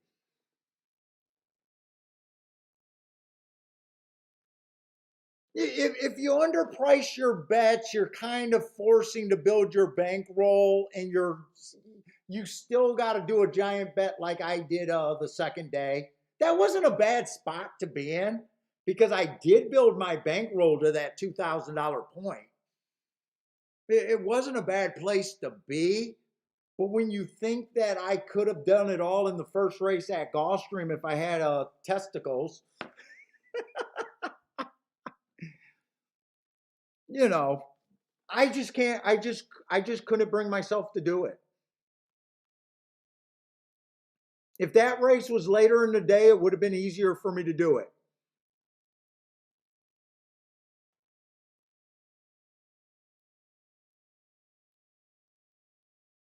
It's just like being at a poker. If you're at a poker table, right? No matter what's the limit, and everyone's a decent player, in theory, the guy that's used to playing for the highest stakes probably have an advantage if he's at a smaller table.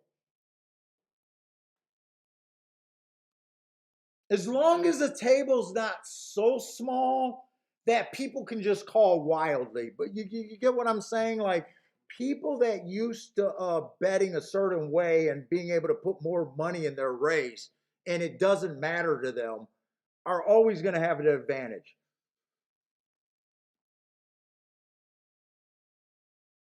Oh, take it easy, Grandma, and thanks for dropping in. Yeah, we need to get out. We need to get some heat going. Let's look at this Gulfstream or Tampa race. I thought Speed's been doing very well. I might be a little intrigued now in this race because Disco tells me this 5 got a little bit of upside, and I can see it if I squint.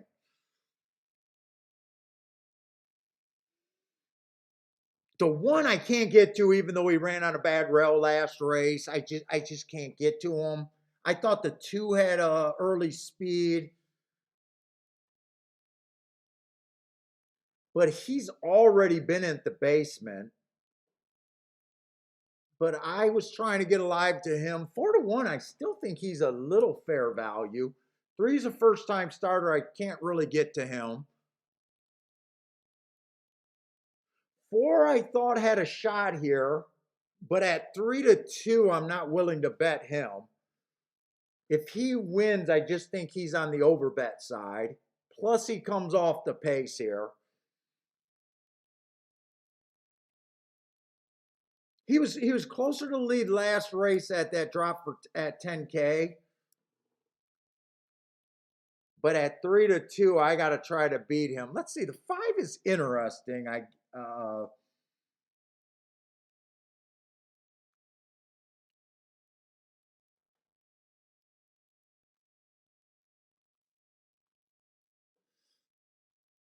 6, I was interested in the 6, but I think 2 gets the front speed over him.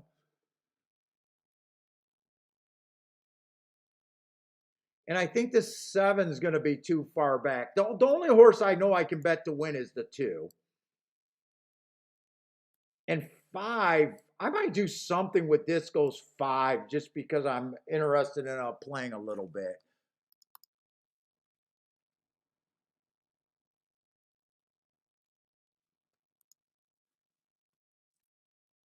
Let's see. I got to get to the right race. I'm in the wrong race trying to look up payoff. Yeah, 6-2 I can't play. That's only paying $9. 4-2 is paying only 14. I can't really do anything there. 6-5 is paying 36-1. I don't hate it. 4-5 is paying 37-1. I want to root for Disco, so I think I can do this key box right here.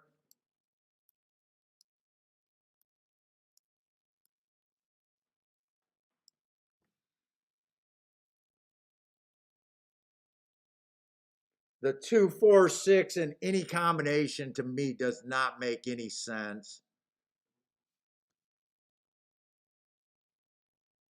I think that's all I could do here. It's another race where I'm kind of holding my nose, and I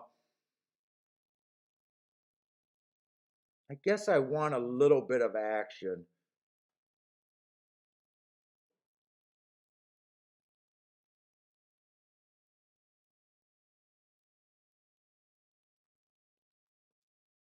And in fact, I might play the 6-5 straight to have that a few more times.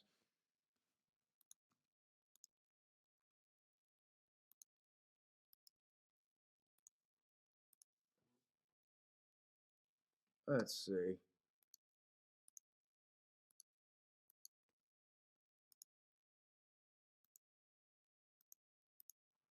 Five with the 2, 4, 6 key box.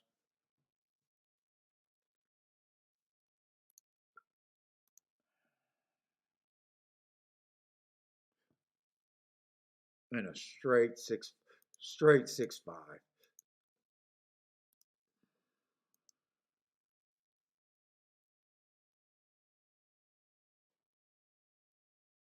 And if the 2 goes to under 4-1, I probably don't even like that bet. Let's see. I'm just going to do the betting board where I thought I was at. Let's see. 2, I think is closest thing to, or 1, I think is the closest thing to throw out. 3 being a first time starter, I'll just put him at 10%.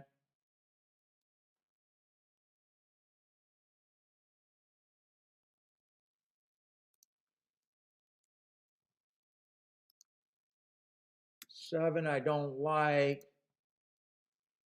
5, it's basically just disco influenced me there, and I'm putting him at 10%.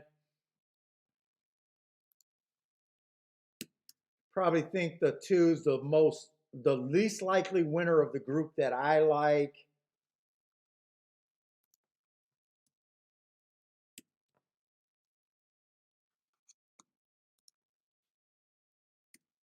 This is how I actually see the race, though. So I do think the 5 or the 4 and the 6 do deserves to be the favorites there. I say 2's a little bit of an overlay now, but not to the, or 4's a little bit of an overlay, but not to the point where I want to bet them. Technically, I don't really like the 2. I'm not getting overpaid, but he's at that price 4-1. Usually, I want to get overpaid, so that's even if he wins, to me, that's not a great bet.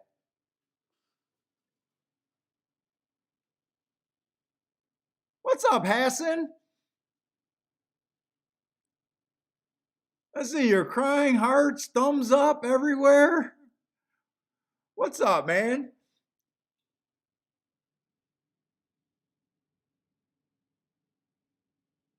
Yeah, the races at I don't want to complain about the races. I'm just gonna say they've been on the rough, chalky side today.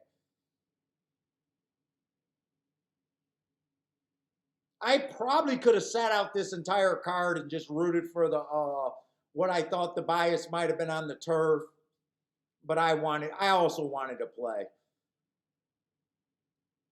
I could have sat out probably every race today, but who wants to sit out every race?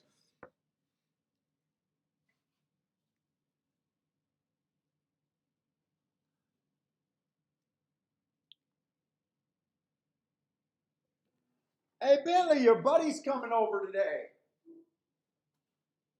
You gotta let me know if Loki's at the door. Yeah,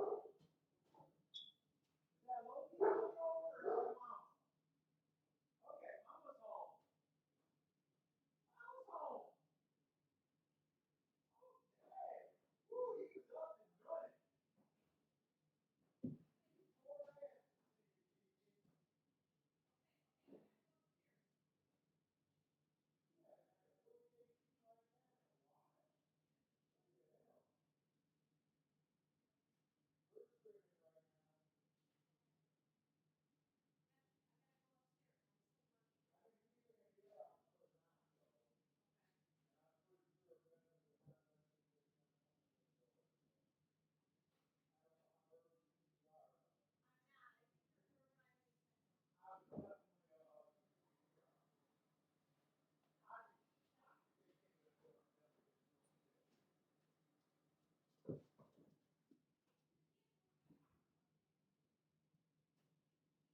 He's just excited to see you. He might.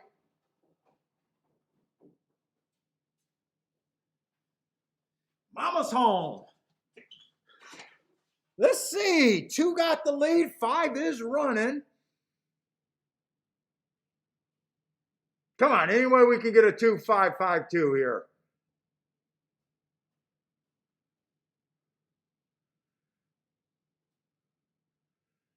Keep this 5 and 2 interested. That's all I need.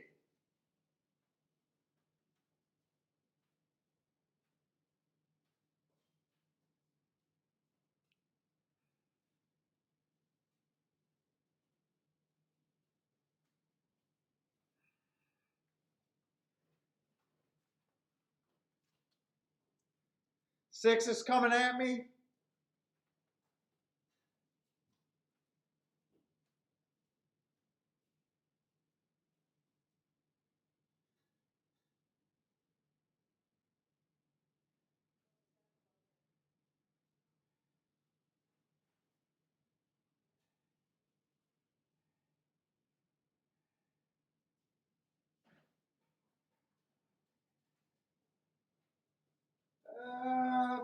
going to be 6? 6-2 maybe? It's just what it is today.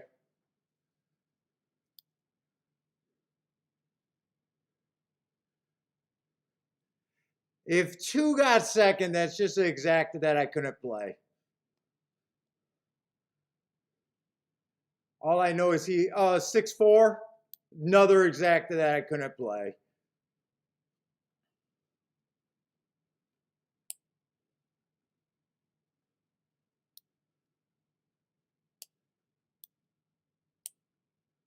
I don't know. Maybe the super could be okay. I really don't know.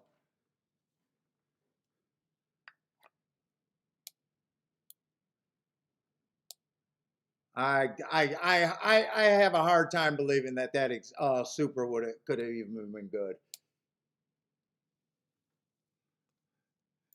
Disco with the fuck. Yeah, my betting board was perfect, but my opinion to compared to what I want to bet are 2 different things. That's what I like about the betting board, because if you're new, you should be able to see that, I gave the 6 and the 4 35%, but as a bettor, I know that's not good for me. So I like it for people to see, where your opinion is and what are you doing with your betting. Could have sat out that race. I kind of wanted some action.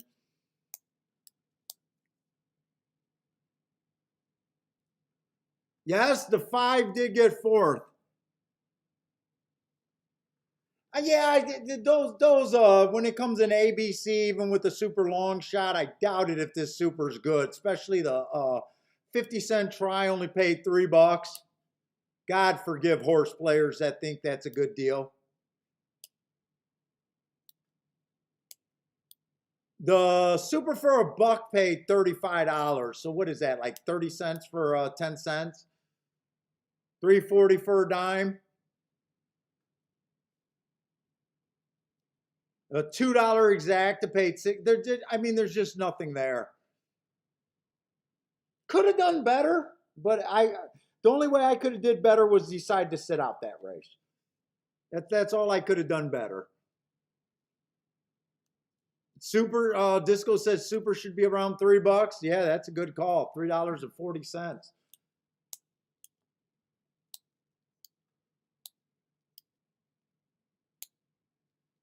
Disco said, "Oh, what did you want the 5 to do? Either try to go for the lead or rate?"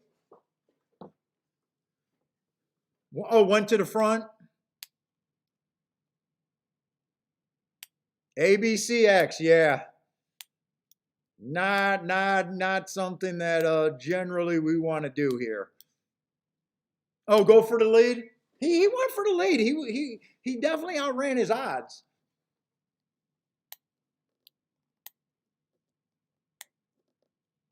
Two did what I wanted to do. I wanted the 2 to get the lead, and I knew we were going to have to hold our breath for the for him to get to the wire. Felt a little cheap, been quitting.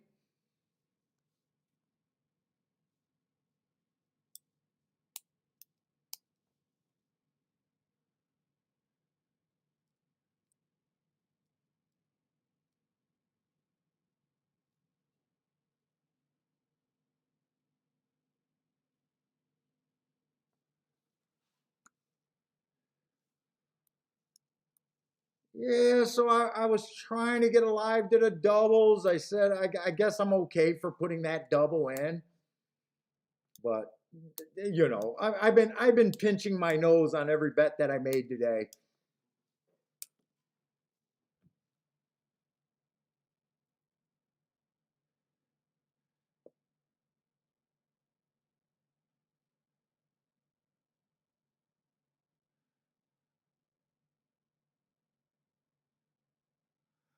Oh, the Bradley? I've never had the Magic Toast. I'll tell you a cigar that I had in Chicago, and I went right to my cigar store trying to get it. That's CAO. I'm not the biggest fan of CAO cigars. They're not bad. Do I still got the wrapper? I bought one in Chicago. The cigar store was right next to my the ADW that I played at, or the off-track betting site. And I got this one. I don't know if you could tell the wrapper, but it's a really colorful wrapper. And it caught my eye. And it's a Brazilian leaf, CAO. Oh my God. I thought this cigar was excellent. But I do that for a lot of first time cigars that I smoke. Oh my God, this is the greatest thing I ever had. And then the next couple times they taste like shit. But I'm interested in this cigar again.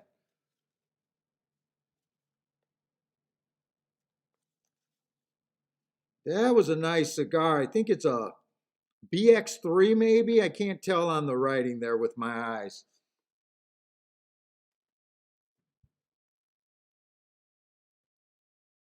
Oh, that had a CAO cigar. Now I used to like the CAO MX2, that dark Maduro wrapper with the black and silver label. I enjoyed that one quite for a while, and then I liked the CAO with the Brazilian flag on it. But this one, I really like this one. Yeah, I thought it was a really nice stick. Put it this way. We came home and usually I don't smoke a cigar late. And we went for pizza because Kiki didn't want to cook after driving me home. And my cigar store is right next to the pizza store. And I walked in and got a cigar.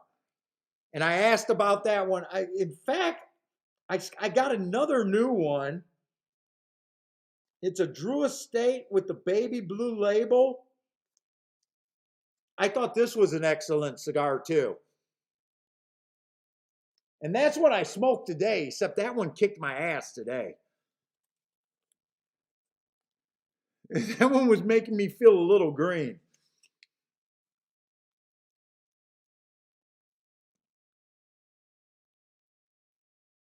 Let's say we got another turf route race over there at Tampa. I'm not so sure if I want to be as far off the pace as I've been trying to make things happen.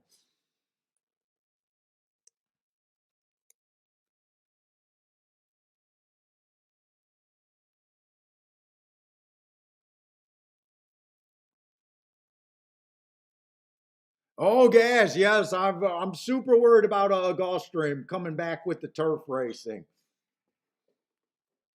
Now we got three different surfaces, and if you divide them up to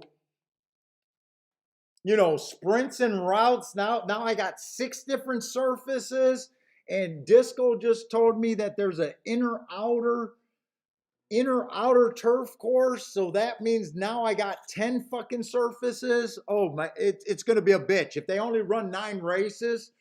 I'm gonna hate it, because in theory they can run an entire race with no repeaters on any surface. They can do an inner turf, outer turf, turf sprints, turf route, Tapeta sprint. Oh, dude, it's gonna be. I'm gonna be curious how they card these races.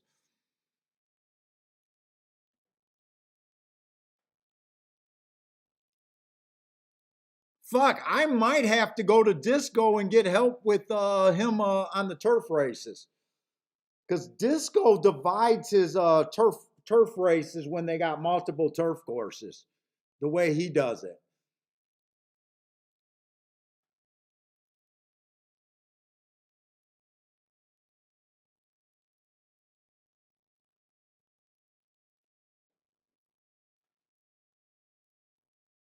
The synthetic track and the time, yeah, the timing on the synthetic. I love the synthetic route races over there.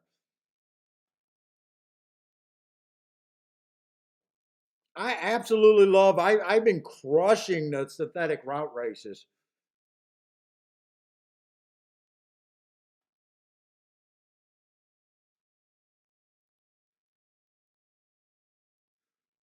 Hopefully, I'm actually hoping that during the championship meet, I'm hoping that they decide that they're not a Tapeta track anymore. I'm hoping that they card the majority of races on the dirt and the turf. That's what I'm actually, that would be my dream. Even though I love the synthetic route races, but I'm hoping that maybe Gulfstream will say during our championship meet, we are not going to do that, and we want the horsemen to be here, and maybe they prefer the dirt and the turf, is what I'm hoping.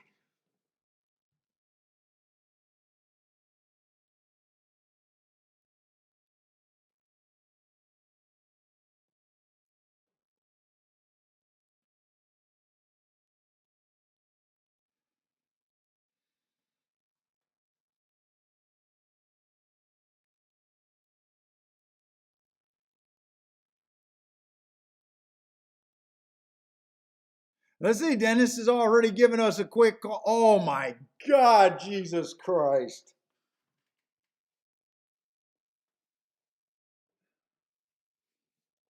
All right, we got a 2 to 5. We got a 2 to 5 in this race. Oh boy, oh boy, oh boy. Well, if we can beat them, we can get a pay raise.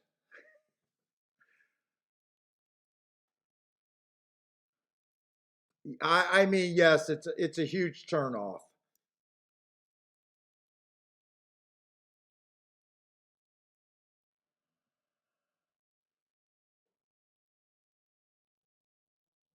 Let's see. They had a 7 to 5 morning line horse in this 10. They had a 4 to 5 in the race before that morning line. Oh God. I think I seen another crazy they had a 3 to 2 morning line in the race before, but he was scratched. They had an even money winner morning line in the race before that. Oh, dude, if I just looked at the morning lines all day today, I would say, ooh.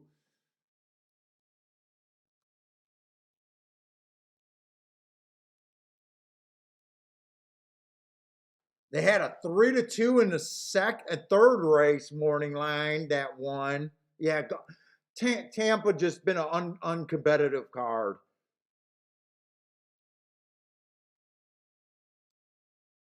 Very uncompetitive racing so far today. In fact, that turf race where it came in 1-5, where I went bigger, I'm almost regretting that I went bigger there because I could have hit that 1-5 if I keyed off the 5 horse, but I went for the big 3 horse. Let's see, second race did that 9 to 5 favorite. It's just been brutally. I will say this though. This is a race that I will say I am supposed to lose. My only job in a card like today is to try to lose less than an average losing day. And I guess I'm doing that just because I don't got that much action. I only went after one race. But looking at the results and everything, there's no spot today that I could have done great.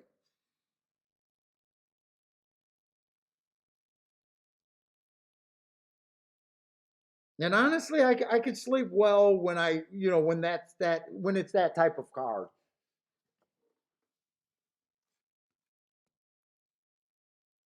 The only thing I can hope is there are not many of them for the year.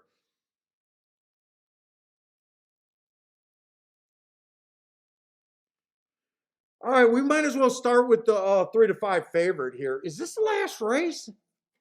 They only ran 8 races today. Wow. Okay, this is the last race.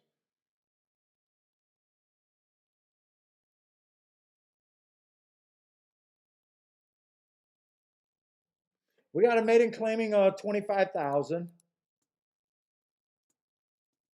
think we still got 8 horses in the race, so it's not really a field size problem. It's just a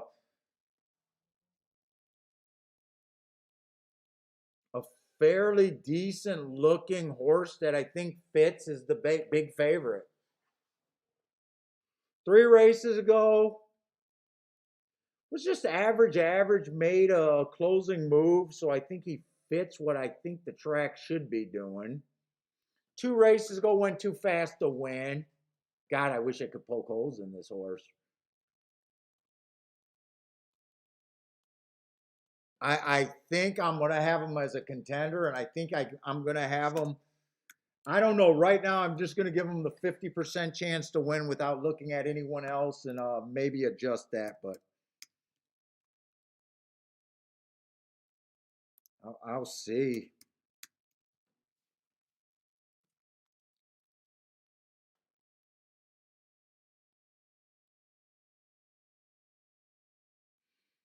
Now, horses have not been coming from, even though they closed, according to the charts, they've been stalking today. So I can see a scenario where the 10's too far back and he does get beat by a horse that might get first run. Maybe not a horse that goes wire to wire, but maybe a horse that gets first run on him. But he does look like a kind of a tough horse to beat at first glance. Let's see, the one stretching out for the first time, trying turf for the first time. 2 lightly raced, 2 ugly running lines. Hard for me to really make a case for them. I'm going to start off. I don't know how I can get to them, and I'm just going to start off with just a 5% chance to win. Even though I don't like a horse, I can admit that horse has still got a chance to win.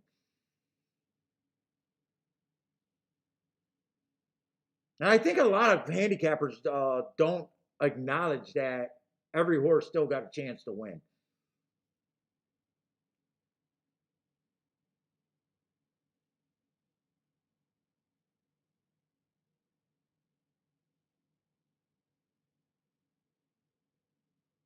Let's say the 2 horse has kind of been running a lot of sprints, been close to the pace on sprints.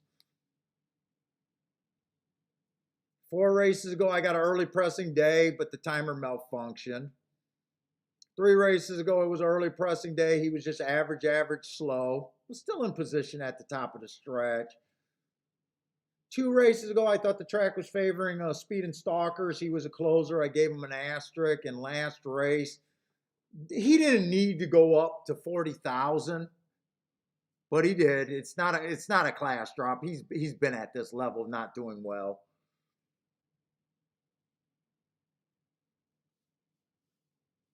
I mean, I can't get there.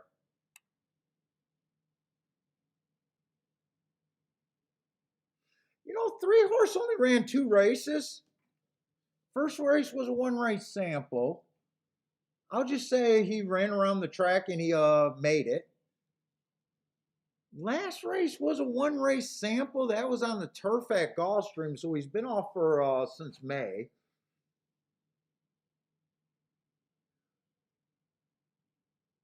I don't have any marks or any extra, but I will say that running line at least does not look bad. Oh, I was hoping that I just glanced at the odds. I was hoping it'd be a little bit better. 7-2. I don't know if I can actually make that move. I was hoping that there'd be a little bit more price. I would say to me right now, 7-2 just probably just from what I've seen so far just sounds fair. Not that you're getting overpaid. And I want to get overpaid.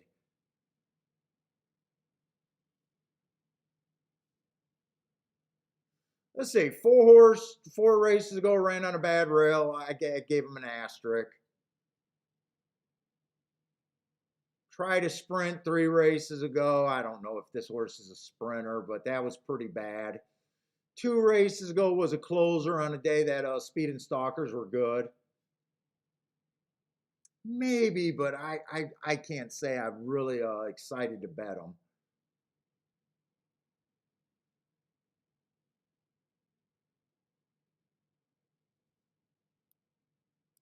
Let's see, 6 has already been at a lower level. Ran at this level, didn't do anything. Looks like he possibly could be on near the lead.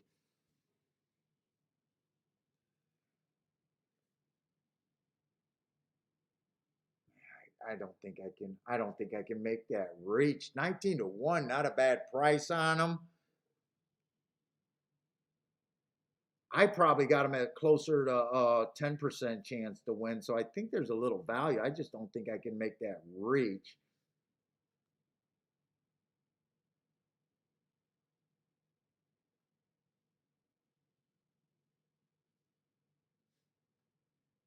Seven horse, I think, is going to the lead.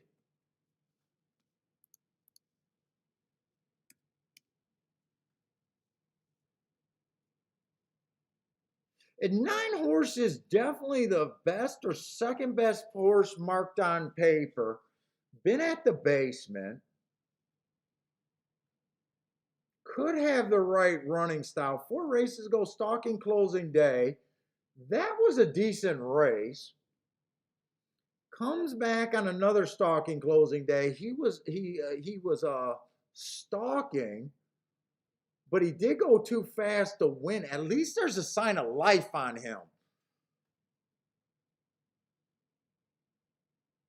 2 races ago, ran on a bad rail. Had the 2-hole on a day that I thought the rail was bad. You know what? 9 horse is interesting if you're not worried about him being in the basement. But I think 10 deserves that 50%. And if you guys are new, I don't give, when I do my betting line, I don't give any horse more than a 50% chance to win. So when I give a horse a 50% chance to win, that's the most that I ever give a horse. It's horse racing.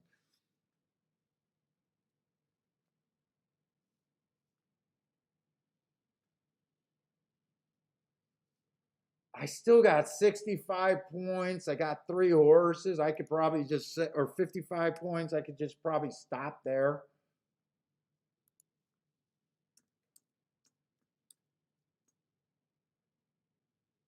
Or did I have 4 horses?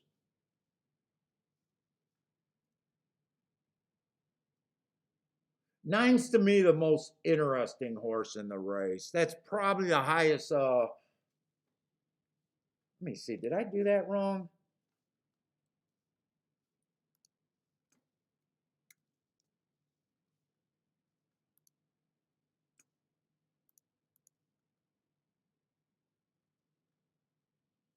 I could probably just do the 14%.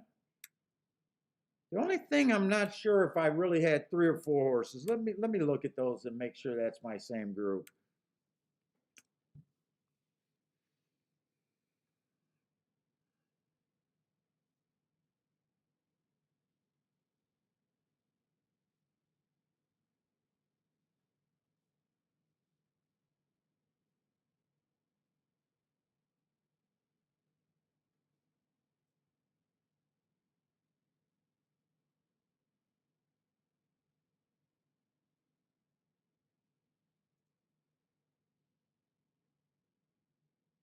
Three, the 9, and the 10 are the.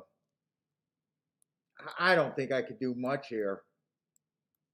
I think I'm going to be. I don't think the exact is if the 10 win can do anything.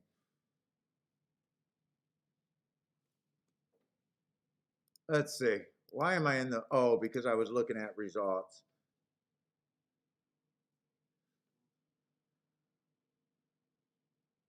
You know what? 10-9 is paying 16 to 1. That's not terrible in this race. It's bad, but it's not terrible. 10-6 is paying 22 to 1. I don't think I'd be against playing both of those.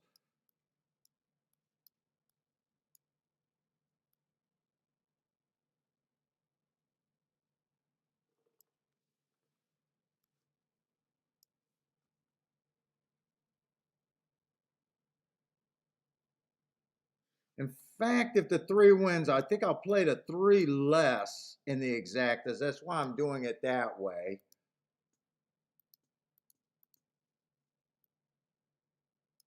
And then I want the 6 and the 9 to win. If one of those 2 horses win, I don't think I I don't think right now I care about the exact of either of them win. That's probably bad to say. I think I'm gonna bet this one fairly good though.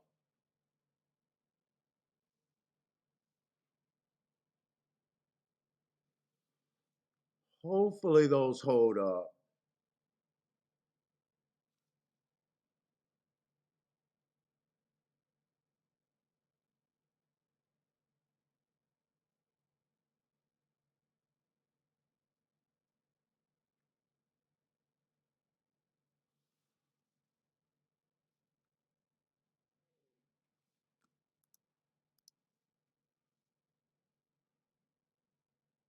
Let's see, 6 and 9 to win.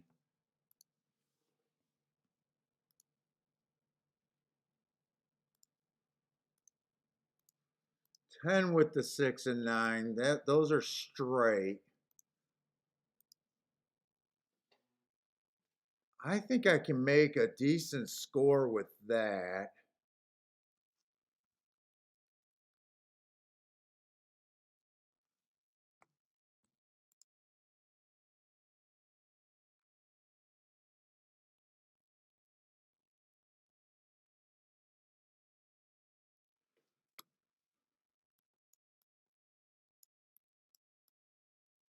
These are the ones with the three are going to be paid decent, but I are played less, but I think they can work.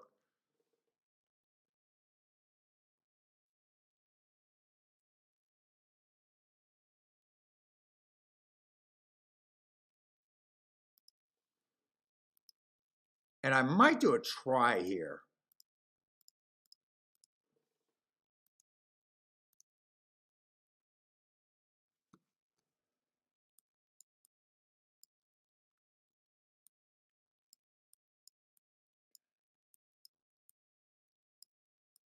They're doing a slow walk. 6 and 9. Do I want to do? Let's see. That's a $4 base bet for $1. This is my last race, and I don't have that much action. I think I can do all of this. The 6 or the 9 wins, I'll be a winner for today. If it comes in 3, 6, 9, I'll be a winner for today. Or I'm sorry, 10 with the 6 or 9, I'll be a winner for today. 3 wins in one of those exactas, I still think I'll be a winner for today. Try's the only question mark. If that try comes in, I think I want that try here.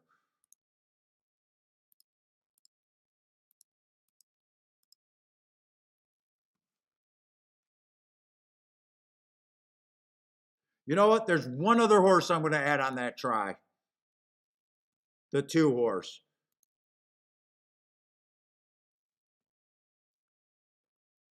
That makes that a $3 base bet.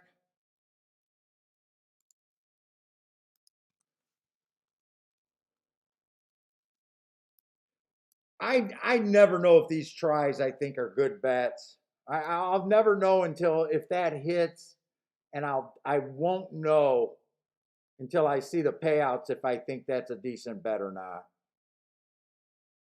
I like my exactas. Those are the only exactas I could play.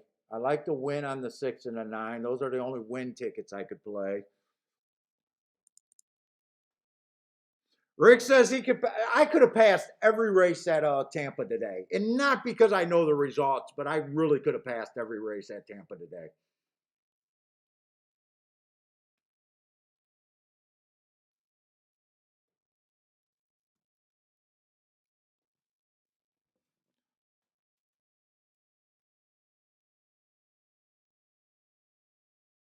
Let's see. J. Brum likes the 3 and the 4 here. I wouldn't mind that 3-4 exacta if it just comes like that. I did not turn around any of these exactas, by the way. They were straight bets on my end. If I do the box around them, that's when I'm boxing. For the most part, I usually get that box around there to let people know.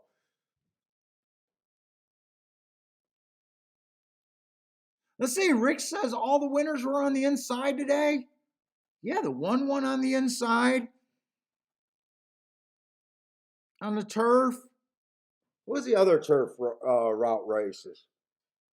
I remember the one. The other race came in 3-2. Well, they're off. I can't even think. Let's see. 6 is going to lead. So is the 1. Okay, 9's rating. 9, I want you to get first run over this 10. Keep it interesting and give me first run.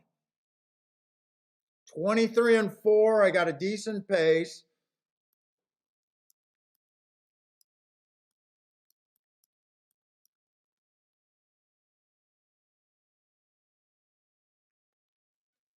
One's the horse, okay, that was a sprinter stretching out that I could not have liked.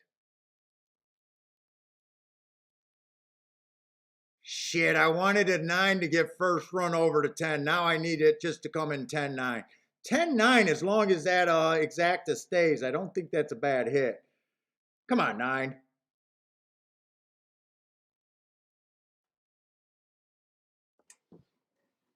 Come on, 9. Get me excited. Give me something to get excited about. Come on, 9. You got this. Just straighten. Just straighten. Just straighten. Just straighten. Just straight. Get it straight. Get it straight. Get it straight. Get it straight. Get it straight. We got this. Fuck out of here, people. Everyone go home. Everyone go home. I wish I don't know. Okay, I know why I did it. I bet enough on the 6 and the 9. I wish in hindsight that I did box this exacta. But you know what? I'm going to be happy as fuck with the 16-1 winner. Thad, winning show with the exacta. Nice job, Chad, Joshua. What is this exacta paying? 40-1 on the exacta, you guys are saying? Nice job. A lot of you guys hit that exacta.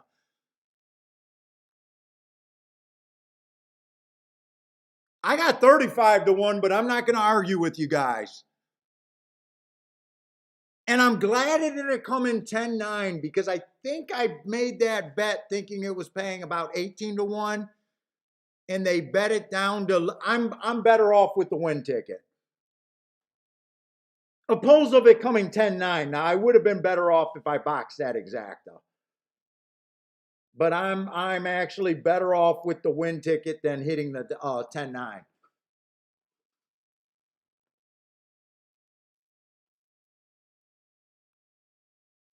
All right, we waited all day and we hit the best race of the day. Or a lot of us hit the best race of the day.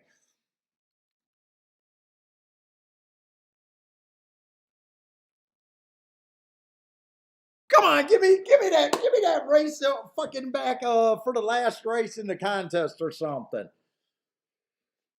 Come on, I need one more of those in the contest, and don't let it be the first race of the day, and don't let me have baby nuts again.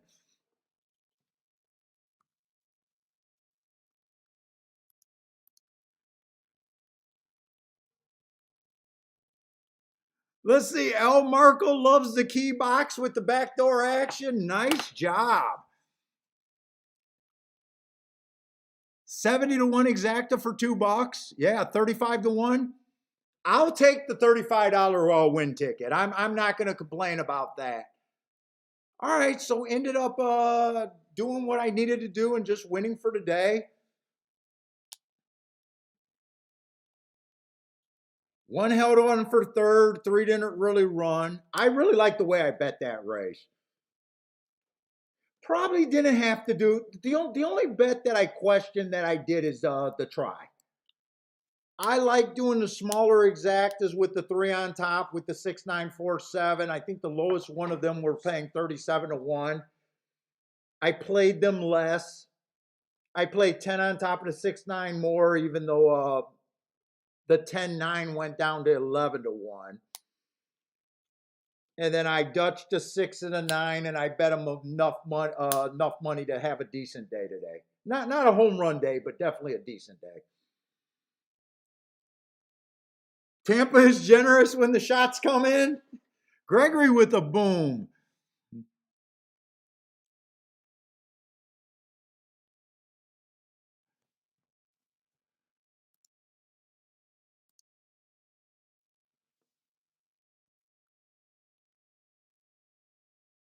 Oh my God, that was it. Man, I might not have bet the 9 if I realized. Now you guys are letting me know that the human anchor was on them. Let's see, get these in the right spot. Let's see, nice disc. Well, a lot of disco hit that. Nice. A lot of people hit that one. Nice, nice, nice. All right, guys. I mean, that's the show. We're going to have a play date. We're going to be watching Bentley with his best friend Loki's coming over.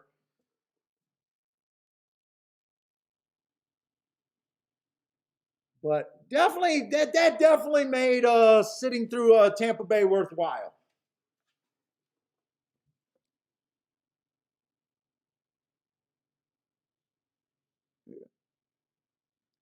Let's see. The question is to anyone that's I've been to Tampa Bay in the last few years. I think they did have a couple RVs there. You're questioning if they still got the RVs there, huh? I think I did see that if I remember right. But anyways, guys, tomorrow we're going to be on. But tomorrow will be the last show of the week. I'll be going to that tournament, but tomorrow we'll be doing a full show. If you guys are handicapping, I'll be focusing on Aqueduct and Gulfstream. Gulfstream, I'm a little excited and a little disappointed at the same time. We are going to be on the turf. The turf is coming back this weekend. So if you guys want to prep for the show, I'm going to be looking at Gulfstream and Tampa Bay tomorrow. But anyways, like always, guys, I appreciate you guys for hanging out with me. If you guys are playing tonight, good luck. Turfway's coming on. I'll definitely be keeping an eye on Turfway, but I don't think I'm downloading a form. I'll just be watching it. I'm a little worried about that inside of the track being better than it's ever has in the last 20 plus years of me watching Turfway.